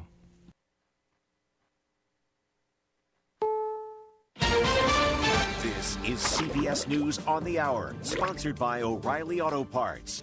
I'm Christopher Cruz. Another 2,000 California National Guardsmen have been ordered to deploy to Los Angeles as anti-ICE demonstrations show no signs of ending, although they have gotten less intense. CBS Michelle Gile says police and sheriff's deputies are trying to disperse some of the protesters. They're throwing very deep into the crowd, obviously trying to push everybody out of this area, right near the very, very large federal courthouse, the Reagan building. The tactic must be to get people away from that one federal building where they have blocked the door and where earlier in the day employees were trying to get out. About 700 Marines are also being deployed to Los Angeles. CBS's Charlie D'Agata says their mission will be limited. At the moment, their mission is to provide defense and protection of federal buildings. They are armed. but that is for self-defense. U.S. law prohibits active duty members like National Guards and certainly the Marines from engaging in law enforcement. California Attorney General Rob Bonta has sued the Trump administration, calling the deployment of National Guardsmen unlawful. California Governor Gavin Newsom is challenging the administration to arrest him for his opposition to the deployment, that is, of the Guardsmen. White House border czar Tom Homan tells CBS News that Newsom will be treated the same as anyone else if he breaks the law. They haven't crossed the line yet, but like any other U.S. citizen, if you cross that line, I don't care who they are, the governor, the mayor, wherever, when you commit a crime against ICE officers, we will seek prosecution. Health and Human Services Secretary Robert F. Kennedy Jr. has fired the CDC's influential panel of outside vaccine advisors. Reaction from CBS News medical contributor Dr. Celine Gounder. Firing the ACIP members en masse undermines continuity and scientific oversight of the process. He's framing this as being neutral, but in fact, it may ultimately silence medical experts and replace them with voices more aligned with his vaccine skeptical views. And we've learned that 6 new vehicles have been added to an important safety list. WWJ radio reporter Jeff Gilbert has that from Detroit. Toyota's Prius and BZ, Hyundai's Elantra and Sonata, as well as a Kia K4 and Nissan Murano added to the top Safety Pick Plus list from the Insurance Institute for Highway Safety. That means they are performing really well in our crash tests, headlight evaluation, our crash prevention systems. Institute Vice President Raul Arbelay says backseat issues kept the Ford Bronco and Bronco Sport from making the list. Jeff Gilbert, CBS News, Detroit. This is CBS News. Think O'Reilly Auto Parts for all your car care needs. Get the parts and service you need fast from the professional parts people at O'Reilly Auto Parts. Diabetes, high blood pressure, anxiety meds, everyone's on them. If you're a 50-year-old male, maybe a bit porky, and you may even have type 2 diabetes, $1 million of term insurance may only cost you about $200 a month. Call Term Provider. Speak with Big Lou at 800-230-2777. Big Lou will find a term life policy for you even if you have type 2 diabetes, are overweight, or have high blood pressure. Term Provider has helped thousands of people like you who think they can't afford term life insurance. To buy $1 million of affordable term life for you, all you need to do is call Big Lou at 800-230-2777. Lou will make sure the scales are tipped in your favor. Call 800-230-2777. Big Lou will answer your call and work to fit you into a term life policy that you can afford. Remember, Big Lou's like you. He's on meds too. Call 800-230-2777, 800-230-2777, or biglou.com. A big theater chain is adding another pre-movie commercial. As if you didn't have to wait long enough for the main event. Down from there! Look like an angel. Starting July 1st, AMC theaters are tacking on another commercial on top of the many they already play before the movie you pay to see actually begins. And that's in addition to all of the previews. It'll be a moneymaker for the chain, which will get a cut of the ad sales. In a statement, AMC says it was reluctant to add the extra spot, but claims competitors have been doing it for 5 years without a direct impact on attendance. Deborah Rodriguez, CBS News. A Chinese scientist has been arrested upon his arrival to the U.S. He's accused of shipping biological material months ago to a lab at the University of Michigan, material that requires a government permit. The FBI says the shipments were intercepted. Christopher Cruz, CBS News. Get up and stretch. This is Sound Bites, and I'm Alan Davidson. You don't need a gym membership, fancy workout clothes, or lots of expensive gear to feel great if you can take 5 minutes out of your busy day with Stretch. This fitness app gives you a simple, self-contained, any-place, anytime exercise option that focuses on body flexibility. Just follow along with the poses. Some are gentle, some not quite so much. But all of them get easier as your body learns the routine and develops the kind of healthy flexibility that makes any exercise program more enjoyable and fulfilling. And you can use Stretch anytime you've got an extra 5 minutes. However you stretch, you'll be glad you stretched if you use Stretch. Available at the App Store. With Soundbites, I'm Alan Davidson for CBS News.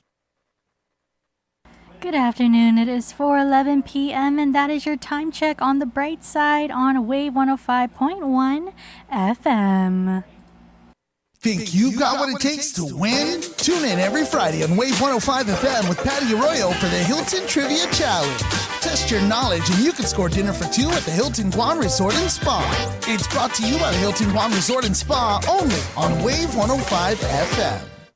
The Bright Side is brought to you by Chili's Grill and Bar. At Chili's, more life, great food, and memories happen here. Code School of Guam. Learn, code, and lead the island's first coding boot camp. Your future in tech begins with us at Code School of Guam. GTA, we start with you. Loco Jerk. Spice up your life with the hottest jerk to hit your mouth. Follow Loco Jerk 671 on Instagram and Facebook or visit locojerkguam.com. Micropack. Get ready to shop till you drop at Micropack. Grads and proud parents, this one's for you. From May 1st to June 15th, snag your savings at all Micropack locations. You've earned it at Micropack. Sentinel Security Solutions, Guam premier provider of professional security services. Sherwin-Williams, the wet season is on its way and your roof needs to be ready. Don't wait for the blazing sun or the pounding rain. Get ahead with weather-ready coatings. Be smart, be prepared, and ask Sherwin-Williams. Subway, eat fresh in just a few clicks. Order online at subwaypacific.com for pickup at your convenience or for delivery right at your doorstep. Online ordering at subwaypacific.com is powered by Good to Go. We deliver. At Subway, you gotta refresh to be fresh. Wiseau Animal Hospital. The Go Guam Support Local campaign is proudly sponsored by Wiseau Animal Hospital, where we treat your pets like the valued family members they are. Wiseau, your other family doctor.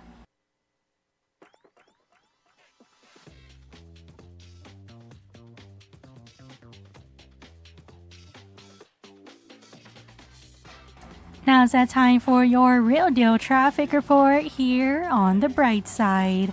Slow traffic on Route 1 into Manning if you're heading northbound to the intersection near the John F. Kennedy High School. Slow traffic on Route 3 in Dededo if you're trying to make your way to the intersection on Route 1. And now for your traffic advisory. For the week, pavement marking and marker installation will continue at the Route 1 and Route 2A intersection in Santa Rita on Saturday, June 14th from 7 a.m. to 4 p.m. Intermittent lane closures are expected in both north and southbound lanes during this time. And that is your real deal traffic report here on the bright side, brought to you by Guam Auto Spot. Schedule a test drive today at Guam Auto Spot by calling 470 Auto or view their inventory on their website at guamautospot.com. Guam Auto Spot, 470 Auto.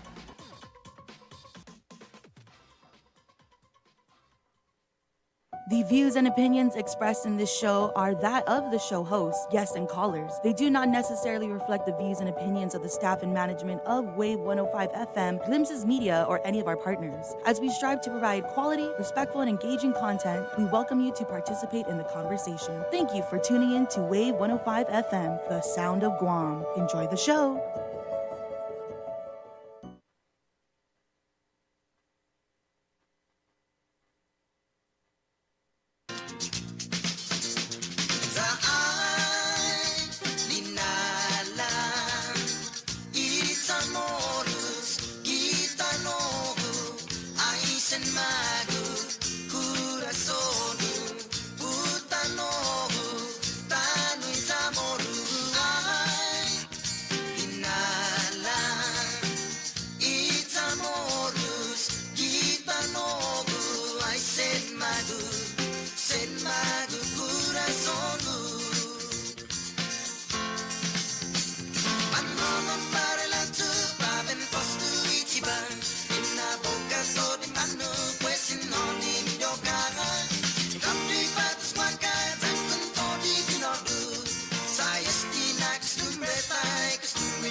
All right, welcome back to Brightside right here on Wave 105. We were having our own talk show without the mics on, hanging out with Dave.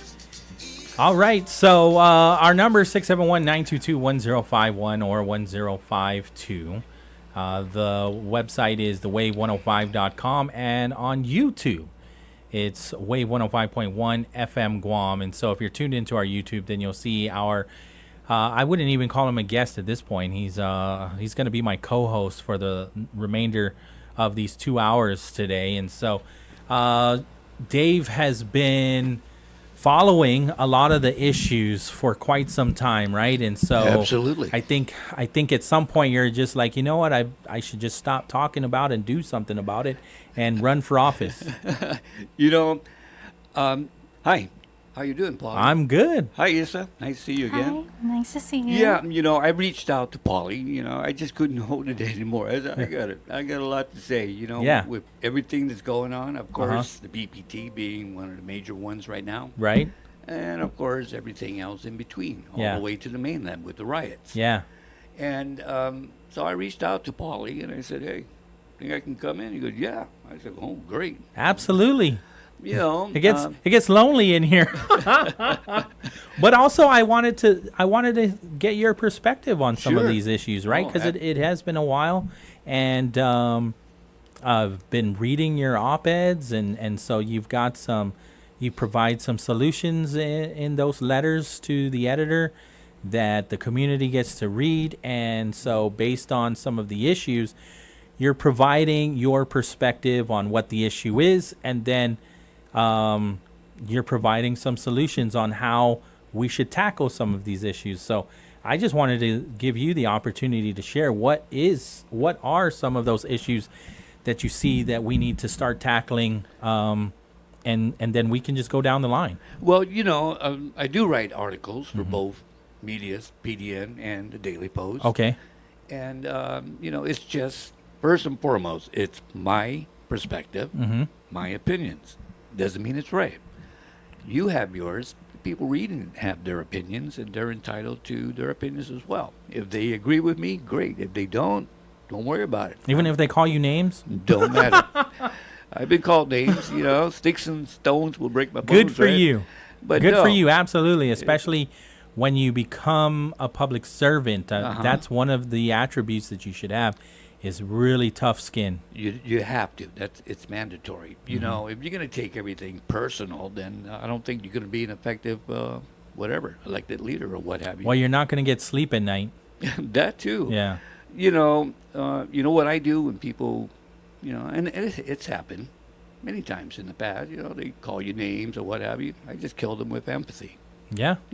They tell me something, and I just come back and I say, God bless you. But what I would say too, though, and this is just off topic, sure, is we do need to do better as a community, because it can be easy to just type whatever comes to mind and be very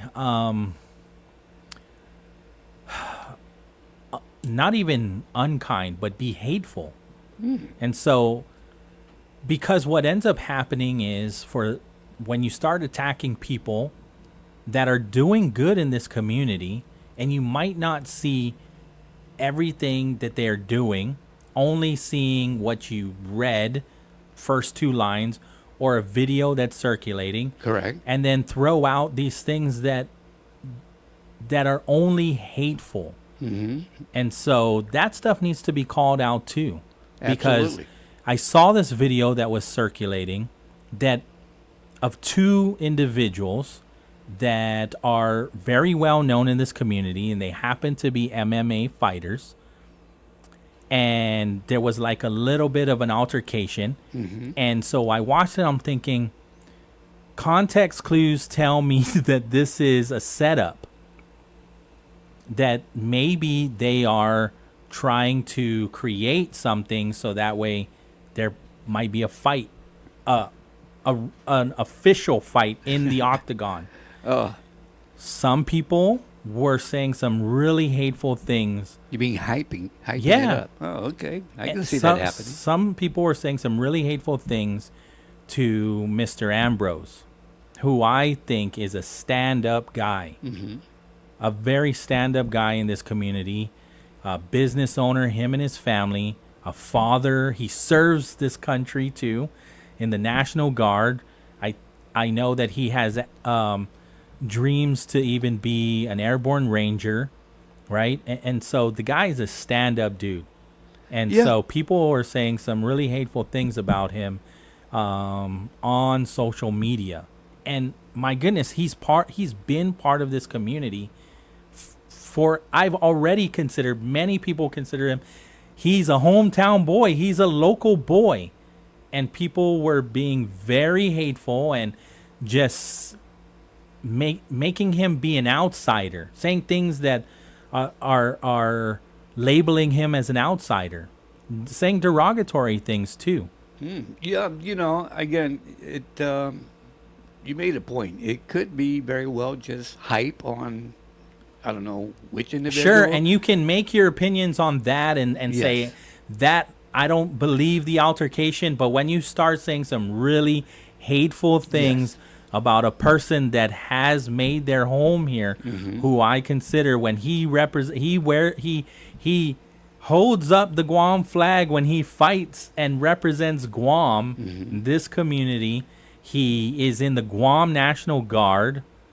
He is a local boy. The thing about, and you see it, you read about it, you hear about it, you see it. People that do hateful things, say derogatory and really blatant stuff, about other people. We live in a small community, Pauly. Yeah. We live in a small island. And you can be critical. It doesn't work. Yeah, you can be critical, and you can argue that this agency or this service isn't up to par. But I think look at, I don't know if it was the CEO Lillian Paris Posadas. I don't know if it was some of what is being said about her personally has allowed her to make the decision to retire. Yeah. But hateful things have been said about her too. Absolutely, yes. I've heard them all. I've heard them all. I recall it was during a legislative session. It got so heated at the session that she came out and said, "Okay, Senator, you know what? I retire." And she did right then and there. Yeah. But she came back. But, the moral of the story here is we live in a community, Guam. It's a small island. We don't take too kindly to people bad-mouthing other people. Maybe some of them might be warranted sometimes. Not all I think the even time. Politics, right? When you think about it, like, definitely. especially our older generation, our Manamku, right? They don't like dirty politics. I don't personally. And I've ran before, for elected office, and I make it a point. I don't care who's running or who my fellow candidates are. I'm not going to go up there in a podium or at a pocket meeting or what have you, a rally, and badmouth anyone. I'm just going to say we're here to try and represent you, the people of Guam, to the best of our ability. And, if we disagree, fine, we'll talk about it. There's got to be a middle ground.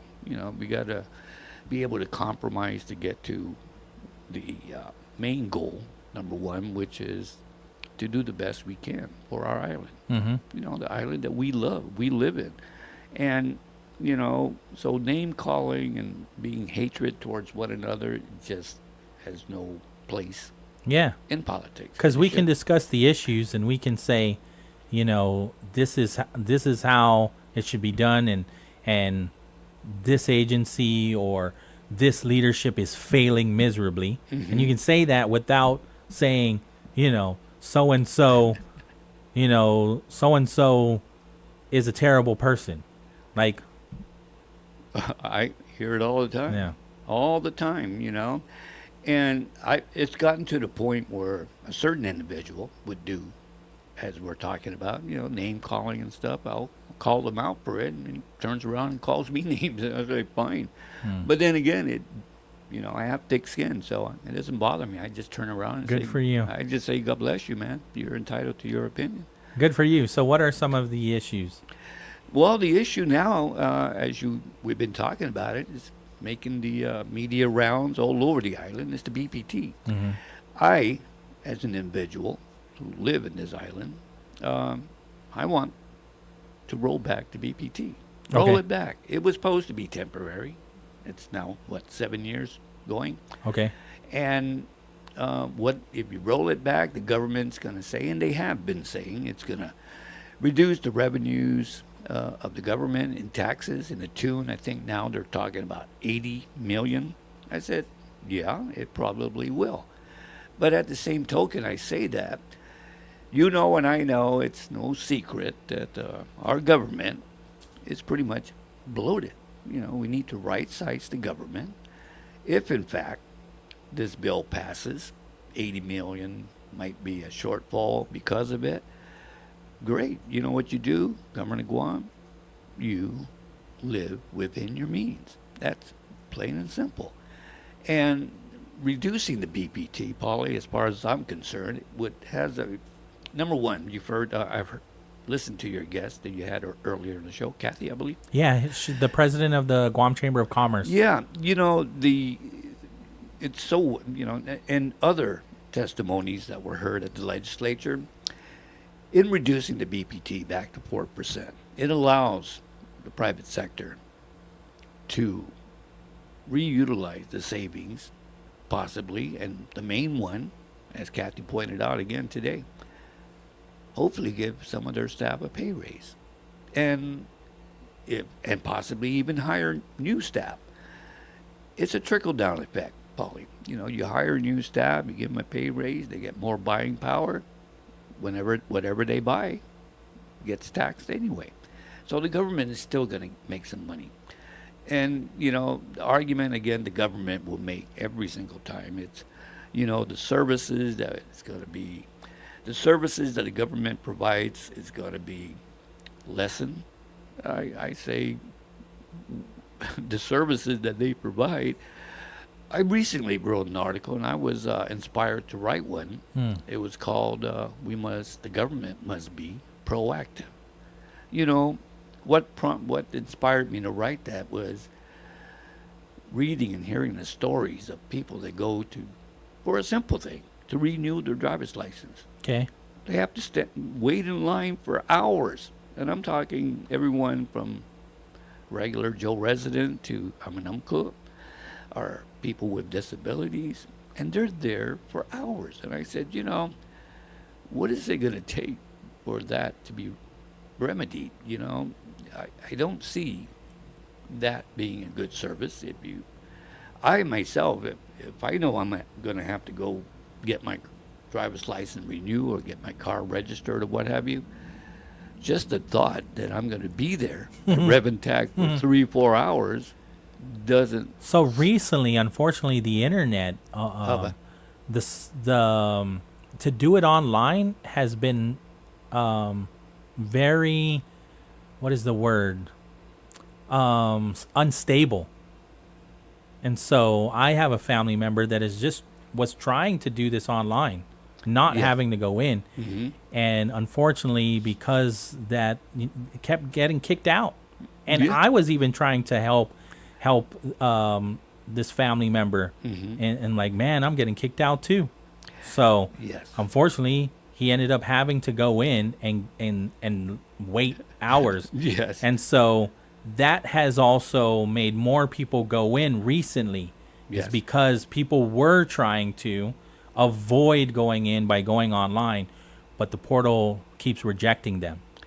And this was just last week. Yeah, it happens, you know. Again, you know, the government needs to be proactive. Don't wait for the problems, the issues to arise and then decide, we've got to figure out how to fix this. It's been happening for years, people. You know, fix it. That's it. So I really like the conversation that I had with Charlie because, you know, he's my tech guy. I really, you know, anytime I'm what's the latest and greatest that's out there, Charlie more than likely knows. Hermosa. Yeah. And so him and I were having a conversation yesterday, right? Like, why can't we use technology at this point to mainstream some things to consolidate and empower those government employees that are there right now doing really good work. Allow them the proper training and the tools to use some of the AI technology as well.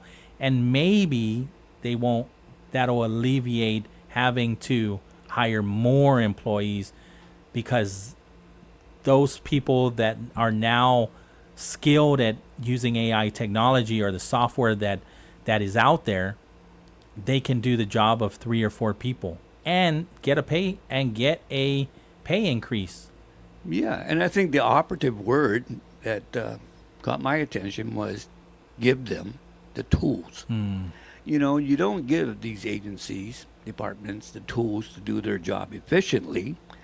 We're going to wind up with what we have now, which is long lines, portals that don't work, stuff like that. Yeah, because at the end of the day, we're talking about quality of life. Absolutely. Absolutely. You going to take a break? No. Oh, yeah, you're my guest host. You can tell me whenever it's time to take a break if you like. I'm looking at you. Here I am looking at you just like, yeah, we can just keep going on forever. Yes, we can. If you want to take a break, we can. Catherine says, I'm sorry, but when senators break promises, their actions go under the microscope. All right, we'll take the break. Wave 105. Toasted marshmallow, graham cracker crunch, and Hershey's chocolate swirled into a s'mores McFlurry. Available now only at McDonald's.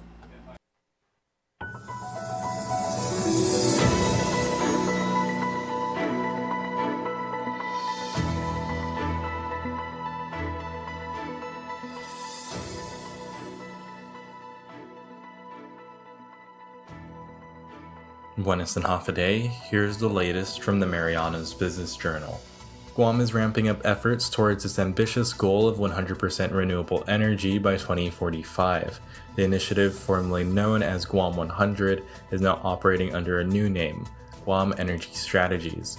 Backed by the U.S. Department of the Interior, the effort brings together the Guam Power Authority, the National Renewable Energy Laboratory, and the Guam Energy Office to chart a sustainable, affordable energy future for the island.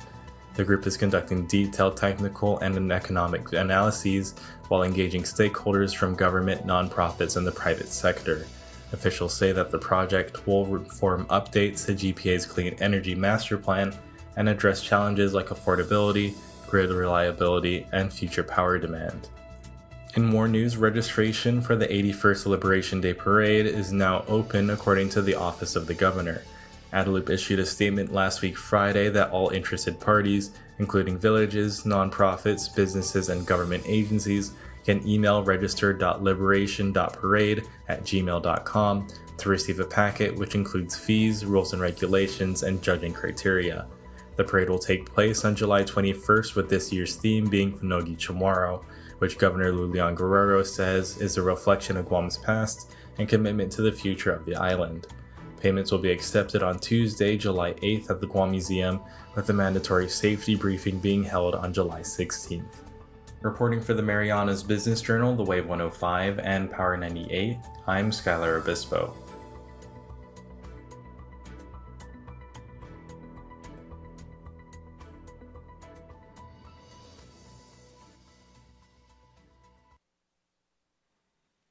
CBS News Brief. Los Angeles Mayor Karen Bass is pushing back against the deployment of National Guardsmen to support police and sheriff's deputies as they defend against anti-ICE protesters. I don't think that our city should be used for an experiment to see what happens in the nation's second largest city. Well, maybe we can do this to other cities. Hundreds of active duty Marines are also headed for L.A., says CBS's Charlie D'Agata. A statement we received from U.S. Northern Command reads, in part, approximately 700 Marines will seamlessly integrate with the Title X forces who are protecting federal personnel and federal property. Health and Human Services Secretary Robert F. Kennedy Jr. has fired the CDC's panel of outside vaccine advisors. Reaction from CBS News medical contributor Dr. Celine Gounder. I feel like I have been mainlining frustration and anger and desperation, and really from career scientists who do not understand what is happening. CBS News Brief. I'm Christopher Cruz.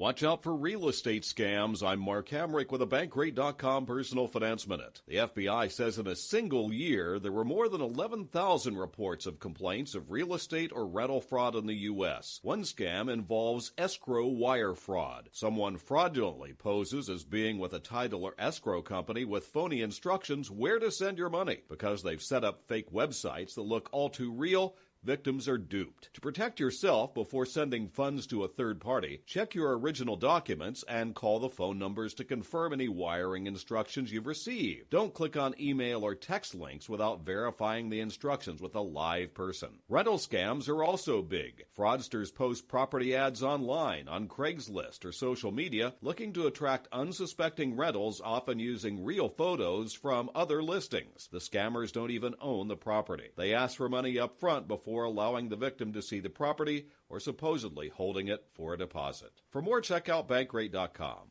I'm Mark Hamrick. I'm Larry Magid with the Connect Safely report. In her blog post this week, Connect Safely Education Director Carrie Gallagher reports on some fascinating research on the relationship between where students place their phones and how well they do on tests. In an often replicated study, 3 groups of students all took the same tests and all reported not thinking about their phones at all while taking them.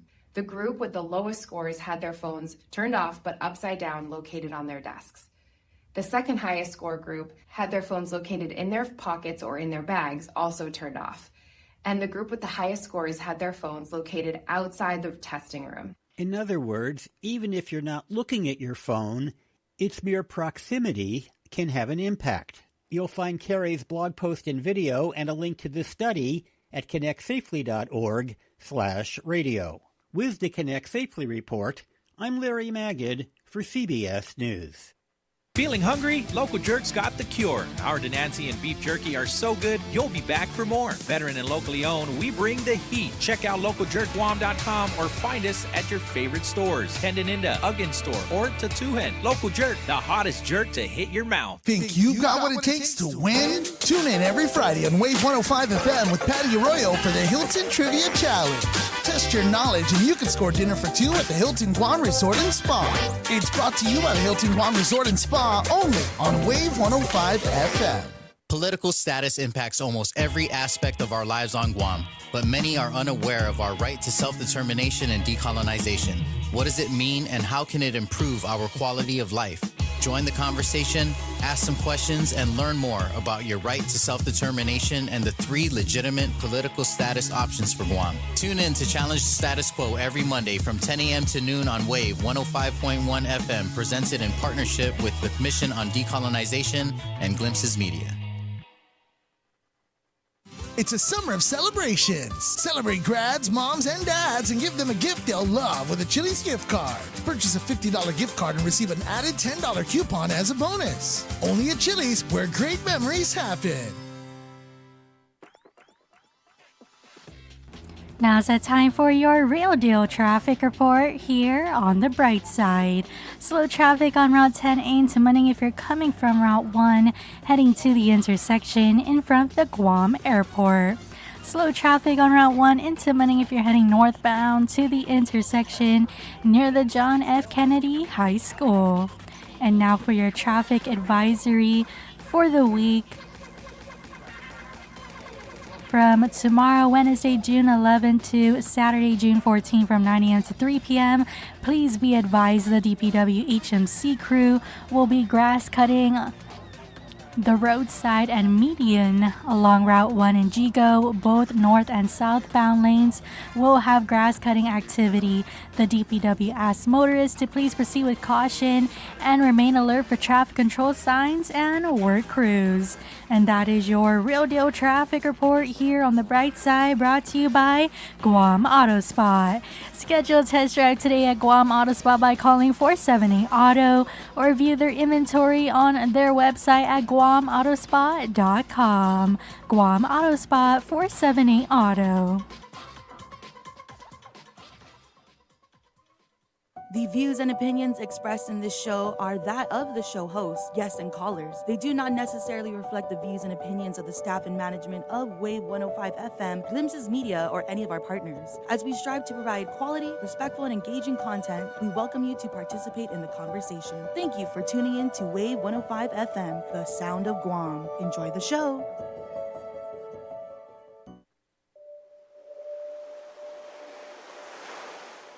Taseo, Gianteo, be my cradle, be my womb. Taseo, my misnabo, be the still. All right, welcome back to Brightside right here on Wave 105, hanging out with Dave Duenas. 671-922-1051. Give us a call. Oh, Vince LG, the chamber membership claimed that the tax rollback is a service to the consumer. I ask how. It's not me. Is that you? Oh, I hear ourselves. no, that's not me either. Yeah, I hear it too. It's gone. Okay. The chamber membership claimed that the tax rollback is a service to the consumer. I ask how. How does that work? The fact remains that businesses pass on increased costs on consumers. It's like saying tariffs would be paid by countries. This is wrong. The rollback is an opportunity for businesses to make a windfall profit. Shippers, energy companies, etc. will keep the savings.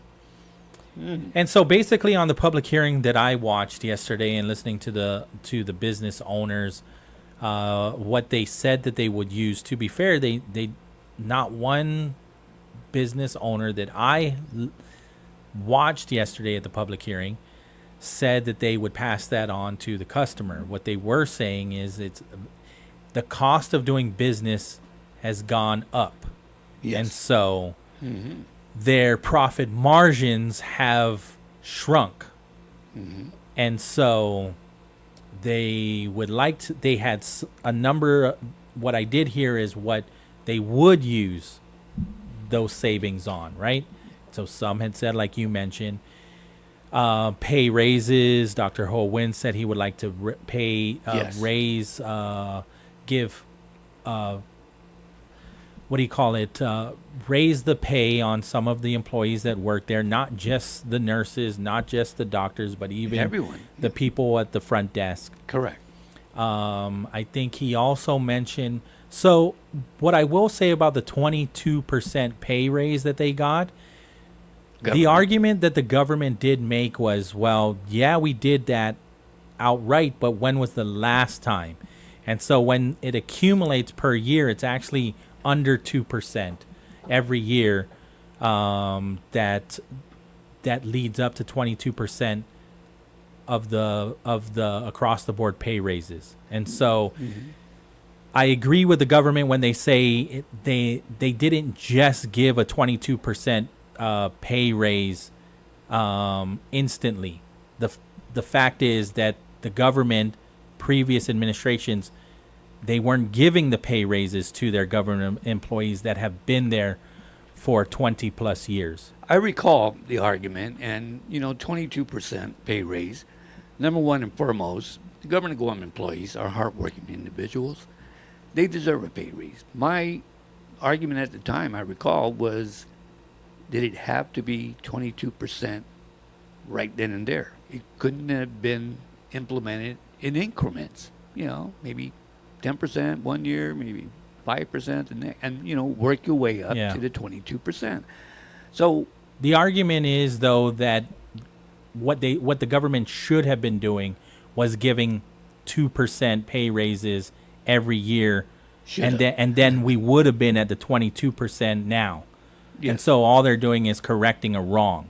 That's the stance of the administration, and that's what Director Byrne was saying yesterday. Well, that's a valid argument, but at the same token, I can see the private sector saying, well, yeah, 22%, the private sector didn't get nothing. They didn't get no pay.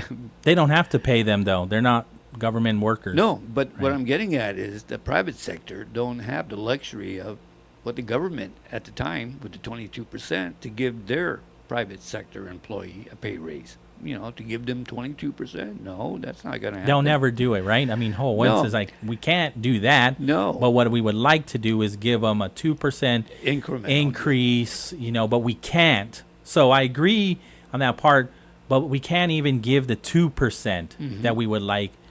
But maybe if you drop it down to drop it from 5 to 4, that's what I would do with that with that 1%. And that's just one business owner. Others had said capital improvements.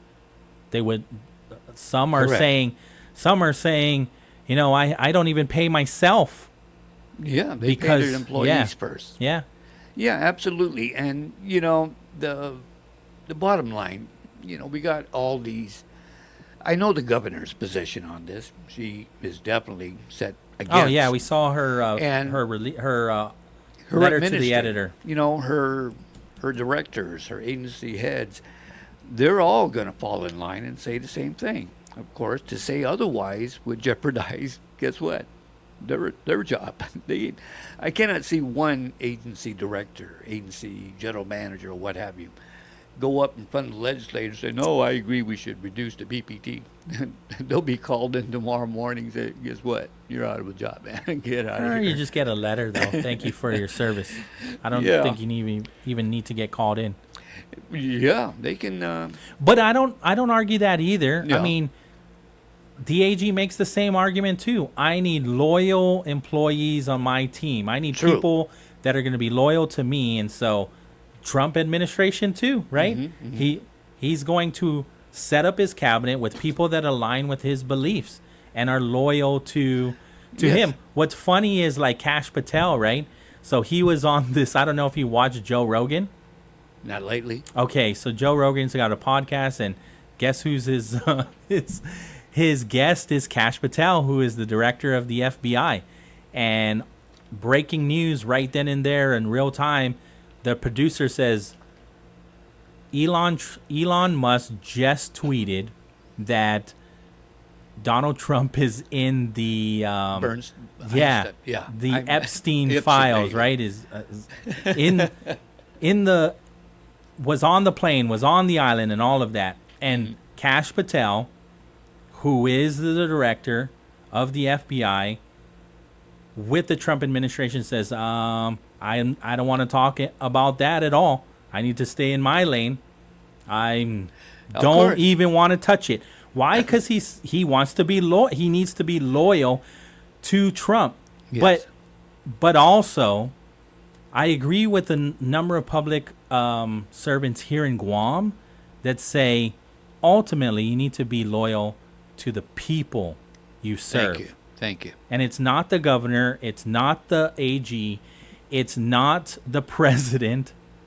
Right? It's the people you serve. And here in Guam, it's the taxpayers. It's not just the taxpayers, too, because children don't pay taxes, but you do serve the kids, too. Absolutely. You do got to provide them services. You do got to provide them bus transportation. You do got to provide them a safe place to go to school. Mm-hmm. And, and you're so right, Pauly. I understand and totally agree. You have to be loyal, and that's what, these agency heads, directors, and what have you, that's what they're doing. That's what they have to do. Otherwise, the reality is, the truth is, they will get a letter, if even that. I'm a former Guam employee. I know how it works. I've been there, done that, and, it's just crazy. Before we go any further, I did bring up during the break, you heard about, we were talking about what's going on with L.A. and all that stuff. What's your thoughts? Did we talk about that already? About the guy, Chamorro guy that's trying to get out of L.A.? Off air, we were having our own conversation and forgot about the time, so go ahead. Well, here it is. Coming into the studio, with what's going on with the riots and ICE and immigration and all this stuff, many of our Chamorro people live in California. Some of them saying, I'm getting out of here. It's getting too crazy. And this individual, I will not mention his name, was at the airport trying to get back to Guam, broke out his Guam Real ID, He swiped it, whatever they did, scan it or what have you. It didn't work. It didn't work. So he was panicked. And, another part of the story. So how does it connect to the LA riots? The fact that everyone is afraid, they're walking around with documentation, trying to prove that they really are U.S. citizens. So when this individual was at the airport from Guam, trying to get back home to Guam, and his real ID didn't work, the whatever, I guess, is immigration or that. When you're trying to get through, you do go through immigration before you. Well, actually, I think immigration is when you get here, right? So I'm trying to say which one. Homeland Security, TSA, you go through. Okay. Yeah, and then when you get to the next place, immigration and then customs. Yeah. So this individual, again, I just got this news right prior to coming to the station here. Was a little panicked when his real ID didn't work. The individual behind the counter said, "We don't recognize this driver's license, real ID. You have to pull out a book." And it was there? Luckily, it was there. Yeah. Okay. Yeah, we see Guam is yes, a U.S. territory, and yes, if you're born and raised there, then you're a U.S. citizen. But the moral of the story was the fact that the ID didn't work when he swiped it or tapped it, whatever. But, what's going on in LA right now is really kind of crazy, Do I agree with the president bringing in the military? As you alluded to, they're tasked with a certain part of it, protecting federal buildings. They're not going to be roaming the streets, That's we're going to leave that up to the California law enforcement officials. So, but then again, now we got the governor. What's his name? Newsom? Yeah, Gavin Newsom. Yeah, now he wants to sue, or he is suing the president, saying, this is mine. I got sovereignty over my state. You can't just send in troops without letting me know, But without the authority of the governor. I think it just boils down to the same things going on with Musk and Trump. They're just now playing, being Karens to themselves. I'm surprised Musk didn't say, "Hey, I think he was at P. Diddy's party too." Trump was there too. Anyway, lots of stuff going on. Yeah. One of the things I really wanted to bring up with you, please. I know you're up to date on a lot of current events going on, and what I'm talking about for you listeners out there is, we got the Marines coming, right, from Okinawa. We got, then I heard something really disturbing. They're looking at, it ain't set in stone yet, but there's talk about reducing the number of U.S. military forces in South Korea. So Guam is being eyed as a location to put some of these troops. So we got the Marines coming, Camp Las. Matter of fact, there are some Marines already in there. Yeah. But they're coming over the next years or so, up to about 5,000. Then you got South Korea troops that they're looking to. They're always talking about us, so I don't even know. We have no say. Right. So I don't even know. We're looking into that as well, and so the governor can't confirm that, right? But they're. Yes. I think that was a Wall Street Journal article. Yeah. And so we can't confirm. So we can't confirm officially, but what I will say is, we get brought up a lot. Yes. How about recently? The one in line with that topic as well, with the missile defense system? Yeah. I read an article. I apologize. I forgot who posted that article, but the gist of the article was, with the missile defense system, their Department of Defense is looking at bringing in 2,500 military personnel to operate the missile system, to include their dependents. So you got not confirmed South Korea, U.S. military coming to Guam, possibly. You got these other 2,500 from the missile defense. Where are they going to live? Exactly, exactly. That's what caught my attention immediately. I said, we're in this housing crisis. Yeah. We're in, many of our residents are having difficulty finding rentals that they even can afford. What dictated the increase in rentals? The military. So if this in fact happens, then I didn't even mention yet, there's another, the Japanese government. I'm surprised you didn't hear about that. What, that they're going to bring their soldiers to us too? They want to station some of their. I did hear this. This yes. was months ago. Yes. But again, I'm putting this all together, and I'm saying, man, 10, 15 years from now, Pauly, we're not going to recognize our That's island. why we need strong representation in U.S. Congress. Oh. We need strong representation because there are other countries that are talking about us. And then the United States is also, when you look at historically, when you look at where where would they put the Marines? They were talking about a number of other places, not just Guam. No. And they landed on Guam. Yes. Same thing goes with the South Korean troop. They're not saying 100% if they do that, they're going to put those U.S. troops, reduce the number of U.S. troops in South Korea and put them in Guam. It ain't 100%. They're looking at Guam. Sure. But then again, as you just said, it winds up being Guam, And there's a reason for that. And again, quote the old saying, I didn't make it up, we have no say. We have no say. The military is going to do what they're going to do. And we have no say. So I think also we can be critical about a number of things too. But it's always important to not try and create division. True. Right? Yeah. Yes. And so that's a topic that I tread carefully because of you're a veteran, I'm a veteran. Correct. Again, same thing with the National Guard that is in LA that are trying to protect federal agents, Marine Corps, Marines that are there. And so they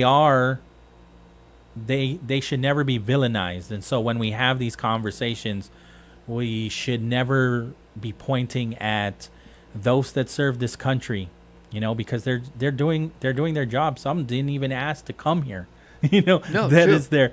But we as locals do need to be looking at our leaders, our governor, our congressmen, our senators, and say, you need to be advocating more for us residents.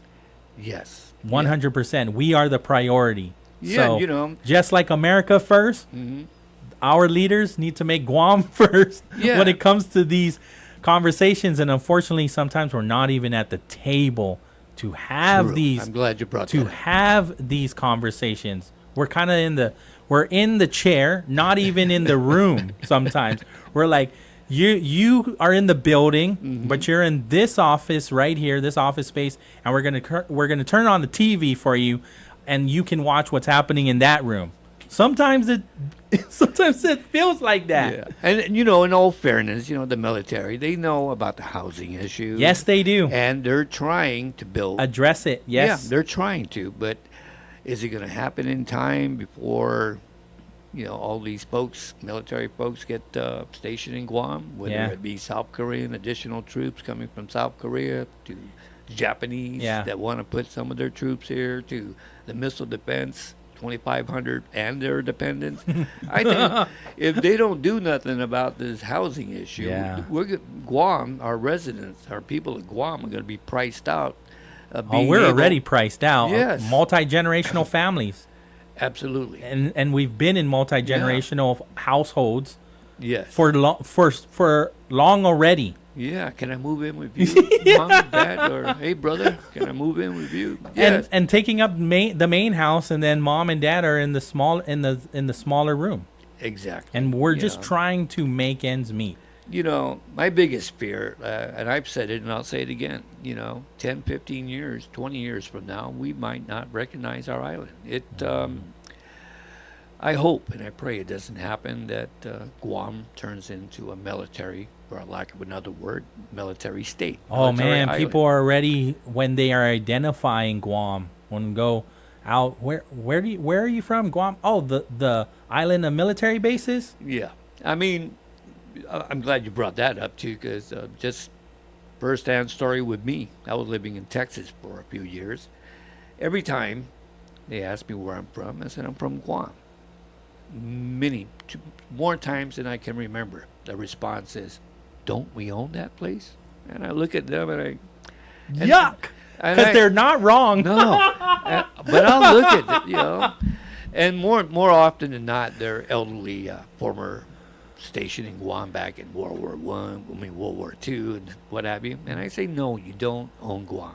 You do have military bases there, Anderson Navy, NAPCAM. But they're kind of right, though, because U.S. territory, no path to statehood. Yeah, we are property of the United States of America. Yes, we are. We're going to take this break, 5:01 in the afternoon, KGUM FM in Dededo, Guam. This is CBS News on the Hour, sponsored by Progressive Insurance. I'm Christopher Cruz. 2,000 more California National Guardsmen have been ordered to Los Angeles to support police and sheriff's deputies as they push back on anti-ICE protesters. KNX radio reporter Pete Demetrio was on the scene of a confrontation between police and about 250 people. They were here for about 45 minutes to an hour. Police gave a word, clear the area. People ignored it. They continued to dance in the street, taunt the police, and then all of a sudden, the officers began moving forward. Not a skirmish line of 20 to 30, but a contingent of perhaps as many as 130 to 140 officers backed up by 30 cars. They started moving. Rubber stinger rounds, which basically are hard rubber projectiles with about 30 to 40 per shell, were fired, skipped off the pavement. People began to run. President Trump says California Governor Gavin Newsom should thank him for sending the Guard to L.A. I think it would have been a very bad situation. It was heading in the wrong direction. It's now heading in the right direction. And we hope to have the support of Gavin, because Gavin's the big beneficiary as we straighten out his problems. I mean, his state is a mess. Trump will travel to Fort Bragg, North Carolina on Tuesday to kick off the nation's observance of the Army's 250th birthday. A preview from CBS's Stacey Lynn. He'll make remarks celebrating past and present service members. There will be live military demonstrations, including several flyovers as well. Secretary of Defense Pete Hegseth and Secretary of the Army Dan Driscoll will join the president on his second official trip to the state since beginning his second term. American and Chinese trade negotiators are set to meet for a second day in London. CBS's Jolene Kent has spoken with National Economic Council Director Kevin Hassett about a U.S. priority at the talks. He said, we want the rare earths, the magnets that are crucial for cell phones and everything else to flow just as they did before the beginning of April, and we don't want any technical details slowing that down. Apple is fully embracing artificial intelligence. Here's CBS News tech contributor Ian Scher. Apple's approach has turned into using AI to make its various features better. For example, the company is building on-device translation into its phone and text messages and various other apps. Sly Stone has died. Thank you for letting me be myself again. As the leader of Sly and the Family Stone, he was one of the most influential pop, soul, funk, and rock artists of the late 60s and early 70s. Sly Stone was 82 years old.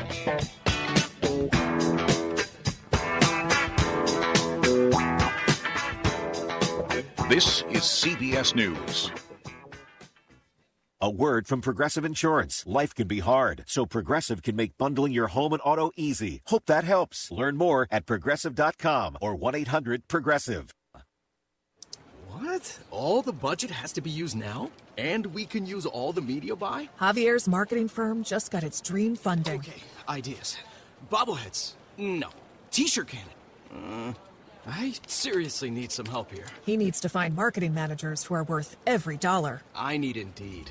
Indeed you do. Sponsoring a job on Indeed gives it a visibility boost, so you can hire faster. Redeem your $75 credit at Indeed.com/credit. Terms and conditions apply.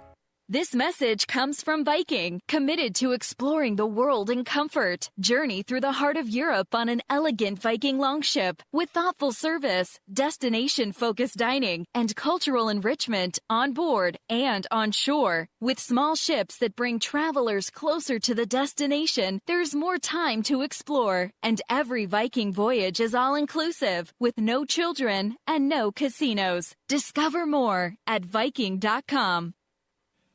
Leaders from around the world are meeting to try to agree on ways to protect the oceans. Deep-sea mining is high on the agenda at the UN Ocean Summit in Nice, southern France. That as President Trump moves to fast-track U.S. exploration in international waters. The deep sea cannot become the Wild West. UN Secretary General Antonio Guterres urged the assembled world leaders to ratify a treaty to establish protected marine areas in international waters. Elaine Cobb, CBS News, Paris. The head of the jury in Harvey Weinstein's sex crimes retrial has told the judge that some jurors are pushing others to change their minds.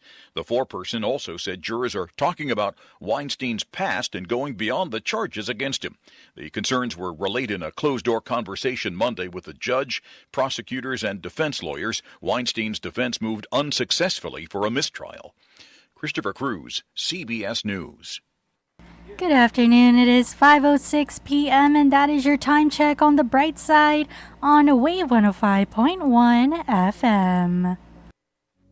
One pill can kill. Fake pills often contain fentanyl. It only takes 2 milligrams of fentanyl, equivalent to a few grains of salt, to be lethal. Fake pills are often sold on social media platforms, making them available to anyone with a smartphone. Talk early and often to youth about the dangers of misusing prescription drugs and the lethal dangers of counterfeit drugs laced with fentanyl. Stay informed, stay safe. One pill can kill. This public service announcement is brought to you by the radio stations of Glimpses Media Group, Wave 105 FM, and Power 98. The Bright Side is brought to you by Chili's Grill and Bar. At Chili's, more life, great food, and memories happen here. Code School of Guam. Learn, code, and lead the island's first coding boot camp.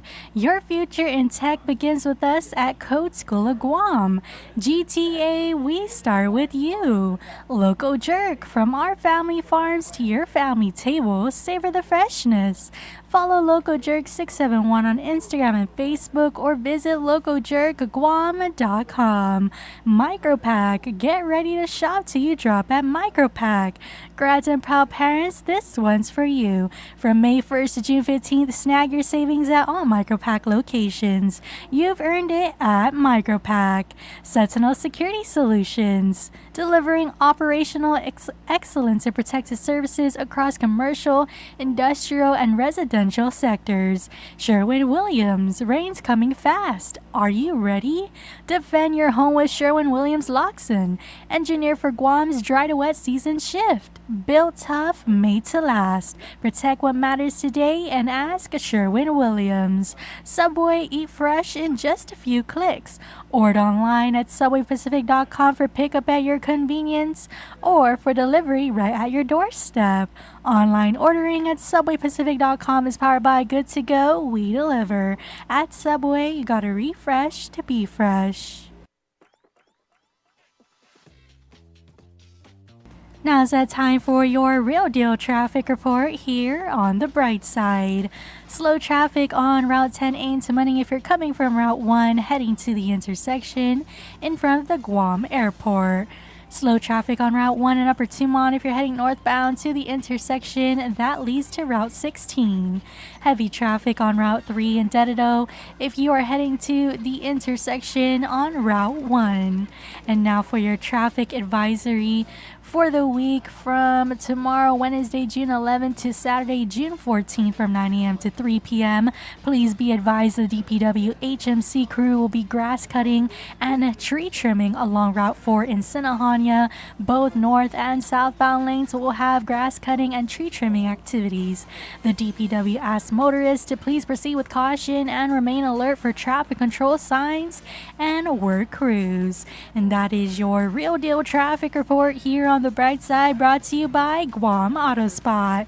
Schedule a test drive today at Guam Auto Spot by calling 478 Auto or view their inventory on their website at guamautospot.com. Guam Auto Spot 478 Auto.